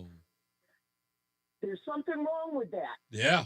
Okay. If you understand geography, okay. Yeah. Where are most of your aircraft mechanics and high-tech engineers? United States. Yeah. Not Mexico. Yeah. What are they there for? Well, because it's cheap labor. And But do you really think those folks down there can work on something as complex as an airplane? And even if it is, it's probably it could be in under these circumstances. It's sort of like what China does in Africa, right? In essence, it hires the labor in Mexico, and somebody who's authorized or certified oversees said work. It's very, the whole thing with airplanes, you've got all this electrical cable stuff inside the skin. Yeah. You've got to check seals, doors, windows. You've got to check the computer, the black boxes, all the dials, the landing gear. Yeah. You have to examine, especially for metal fatigue in the skin. Yeah. Okay, so that things don't come apart. That requires a lot of high-tech gadgetry, like X-ray machines and things like that. Yeah. Personally, I don't think they would have the capacity intellectually to do aircraft engineering. Even if they did, I don't like the idea of there's no way to determine if those individuals are certified to do the work that may have been done. Like, we have no checks and balances with that kind of engineering. Yeah. It's absolutely, this is an absolute nightmare. I'm somebody who's flying, has flown pretty often. I've made 14 trips across the Atlantic. And one thing I like about European airlines is they seem to have these little checks and balances in terms if they're not sure on something. I know I've been on a couple flights where they say, we just pulled out of London and now we're going to land in Shannon because the pilot doesn't like what the thermometer is showing. Wow. He says, folks, we're going to get off for a couple hours before we go anywhere. Yeah. That's it. That's an extreme caution sort of situation. Sure. Yeah. I appreciate you, Kim. Thank you. And now I have to look into that whole thing in Mexico now. That's actually kind of troubling beyond a shadow of a doubt. Let's take Bill in Southington. How we doing, Bill? My man, Reese. How are you? I'm pretty good, sir. What's up? Hey, I fail to see any type of DEI in that production of the halftime. There was absolutely no diversity, no equity or inclusion in that halftime. I don't know if the white clothes were supposed to fill the hole, but I was puzzled by that. Yeah, there was a lot of diversity in clothing, in colors, in clothing colors, but definitely not in the actual attendees, if you will. Right. And the other thing that I was going to talk about was I had a friend that worked at Pratt & Whitney, and he was told you can go to China and train somebody to do your job, or you can lose your job. Ooh. So he reluctantly went overseas and taught his new replacement how to do the job which he was trained to do. Wow. So it's very upsetting for someone to have to do that. Yeah. Because it's not just his job, it's many others. You train one, they train more. Yeah, it happens all the time, sir. Happens all the time. Very sad. Yeah. Thank you, Bill. And our last but not least caller is none other than Carol in Southington. Hello, Carol. Oh, Reese. How are you? So you are the winner of our dozen bagels a month for 6 months, courtesy of Between Rounds, the Bagel Bakery and Sandwich Cafe, located in South Windsor, Manchester, and Vernon. I'm sure you've been there before. Thank you. Okay, you got to turn me down in the background because I can hear myself, although I love my melodious voice. Okay, No. hang on. I had it low enough. That's okay. What's going on with you? Okay, first I'm with your wife. Oh. I was not watching that Super Bowl for nothing. Well, So does that mean you were watching Outlander? Apparently, Tim likes that. I was watching a movie. Okay. But I told my husband we have the big screen downstairs. I said, you go down, enjoy yourself, watch that thing. You don't have to come up and tell me nothing because I don't want to know. But I got curious. Okay. I had to go to the bathroom anyway, so I said, I'm going to just flick on because the halftime had just come on. Right. I said, what? 5 minutes I listened to it, and I could not even tell you one word he said, first of all. No one could. couldn't understand it, and I'm saying, this is 20 minutes of my life if I watch this whole thing that I am never getting back. So I don't think so. So I went back to my movie. Listen, I don't blame you. There was no way. Look, the objective is to, one, you bring somebody out there who's singing. Even when Madonna's out there, you know she's going to sing, even though you don't like anything about her. You know she's going to sing Like a Prayer. She's probably going to sing Like a Virgin. She's probably going to sing something that you know of, True Blue. She'll sing something that you know that you remember from your childhood. But you never, ever. You can sing with her. Yeah, you're going to. But this guy, I'm sitting up here going, I was like, I know one song by this guy. And I'm pretty sure the rest of the audience probably knew about two. So, yeah. I didn't know any. Yeah. Because I didn't even know who he was. Exactly. So I was curious. Exactly. You know what? But I got to tell you, the best halftime show I remember that I did watch when I watched one of the Super Bowls was Bruno Mars. Yeah, that was. I loved his. That was, and that game was horrible, and he saved that broadcast. Carol is our winner of the dozen bagels a month for 6 months, courtesy of Between Rounds. As I always say, radio is free, so we thank you for paying attention. Remember to keep JC in your hearts and in your mind. Sean Patrick, we love you and we miss you. Remember that panic is not planning, so plan your work and work your plan. Me, I'm Reese on the radio. He is the well-recovered Mark Christopher in the BPS Traffic Center. You don't sound sick at all. Yeah, he played that last night. Yeah. That was the only thing I knew.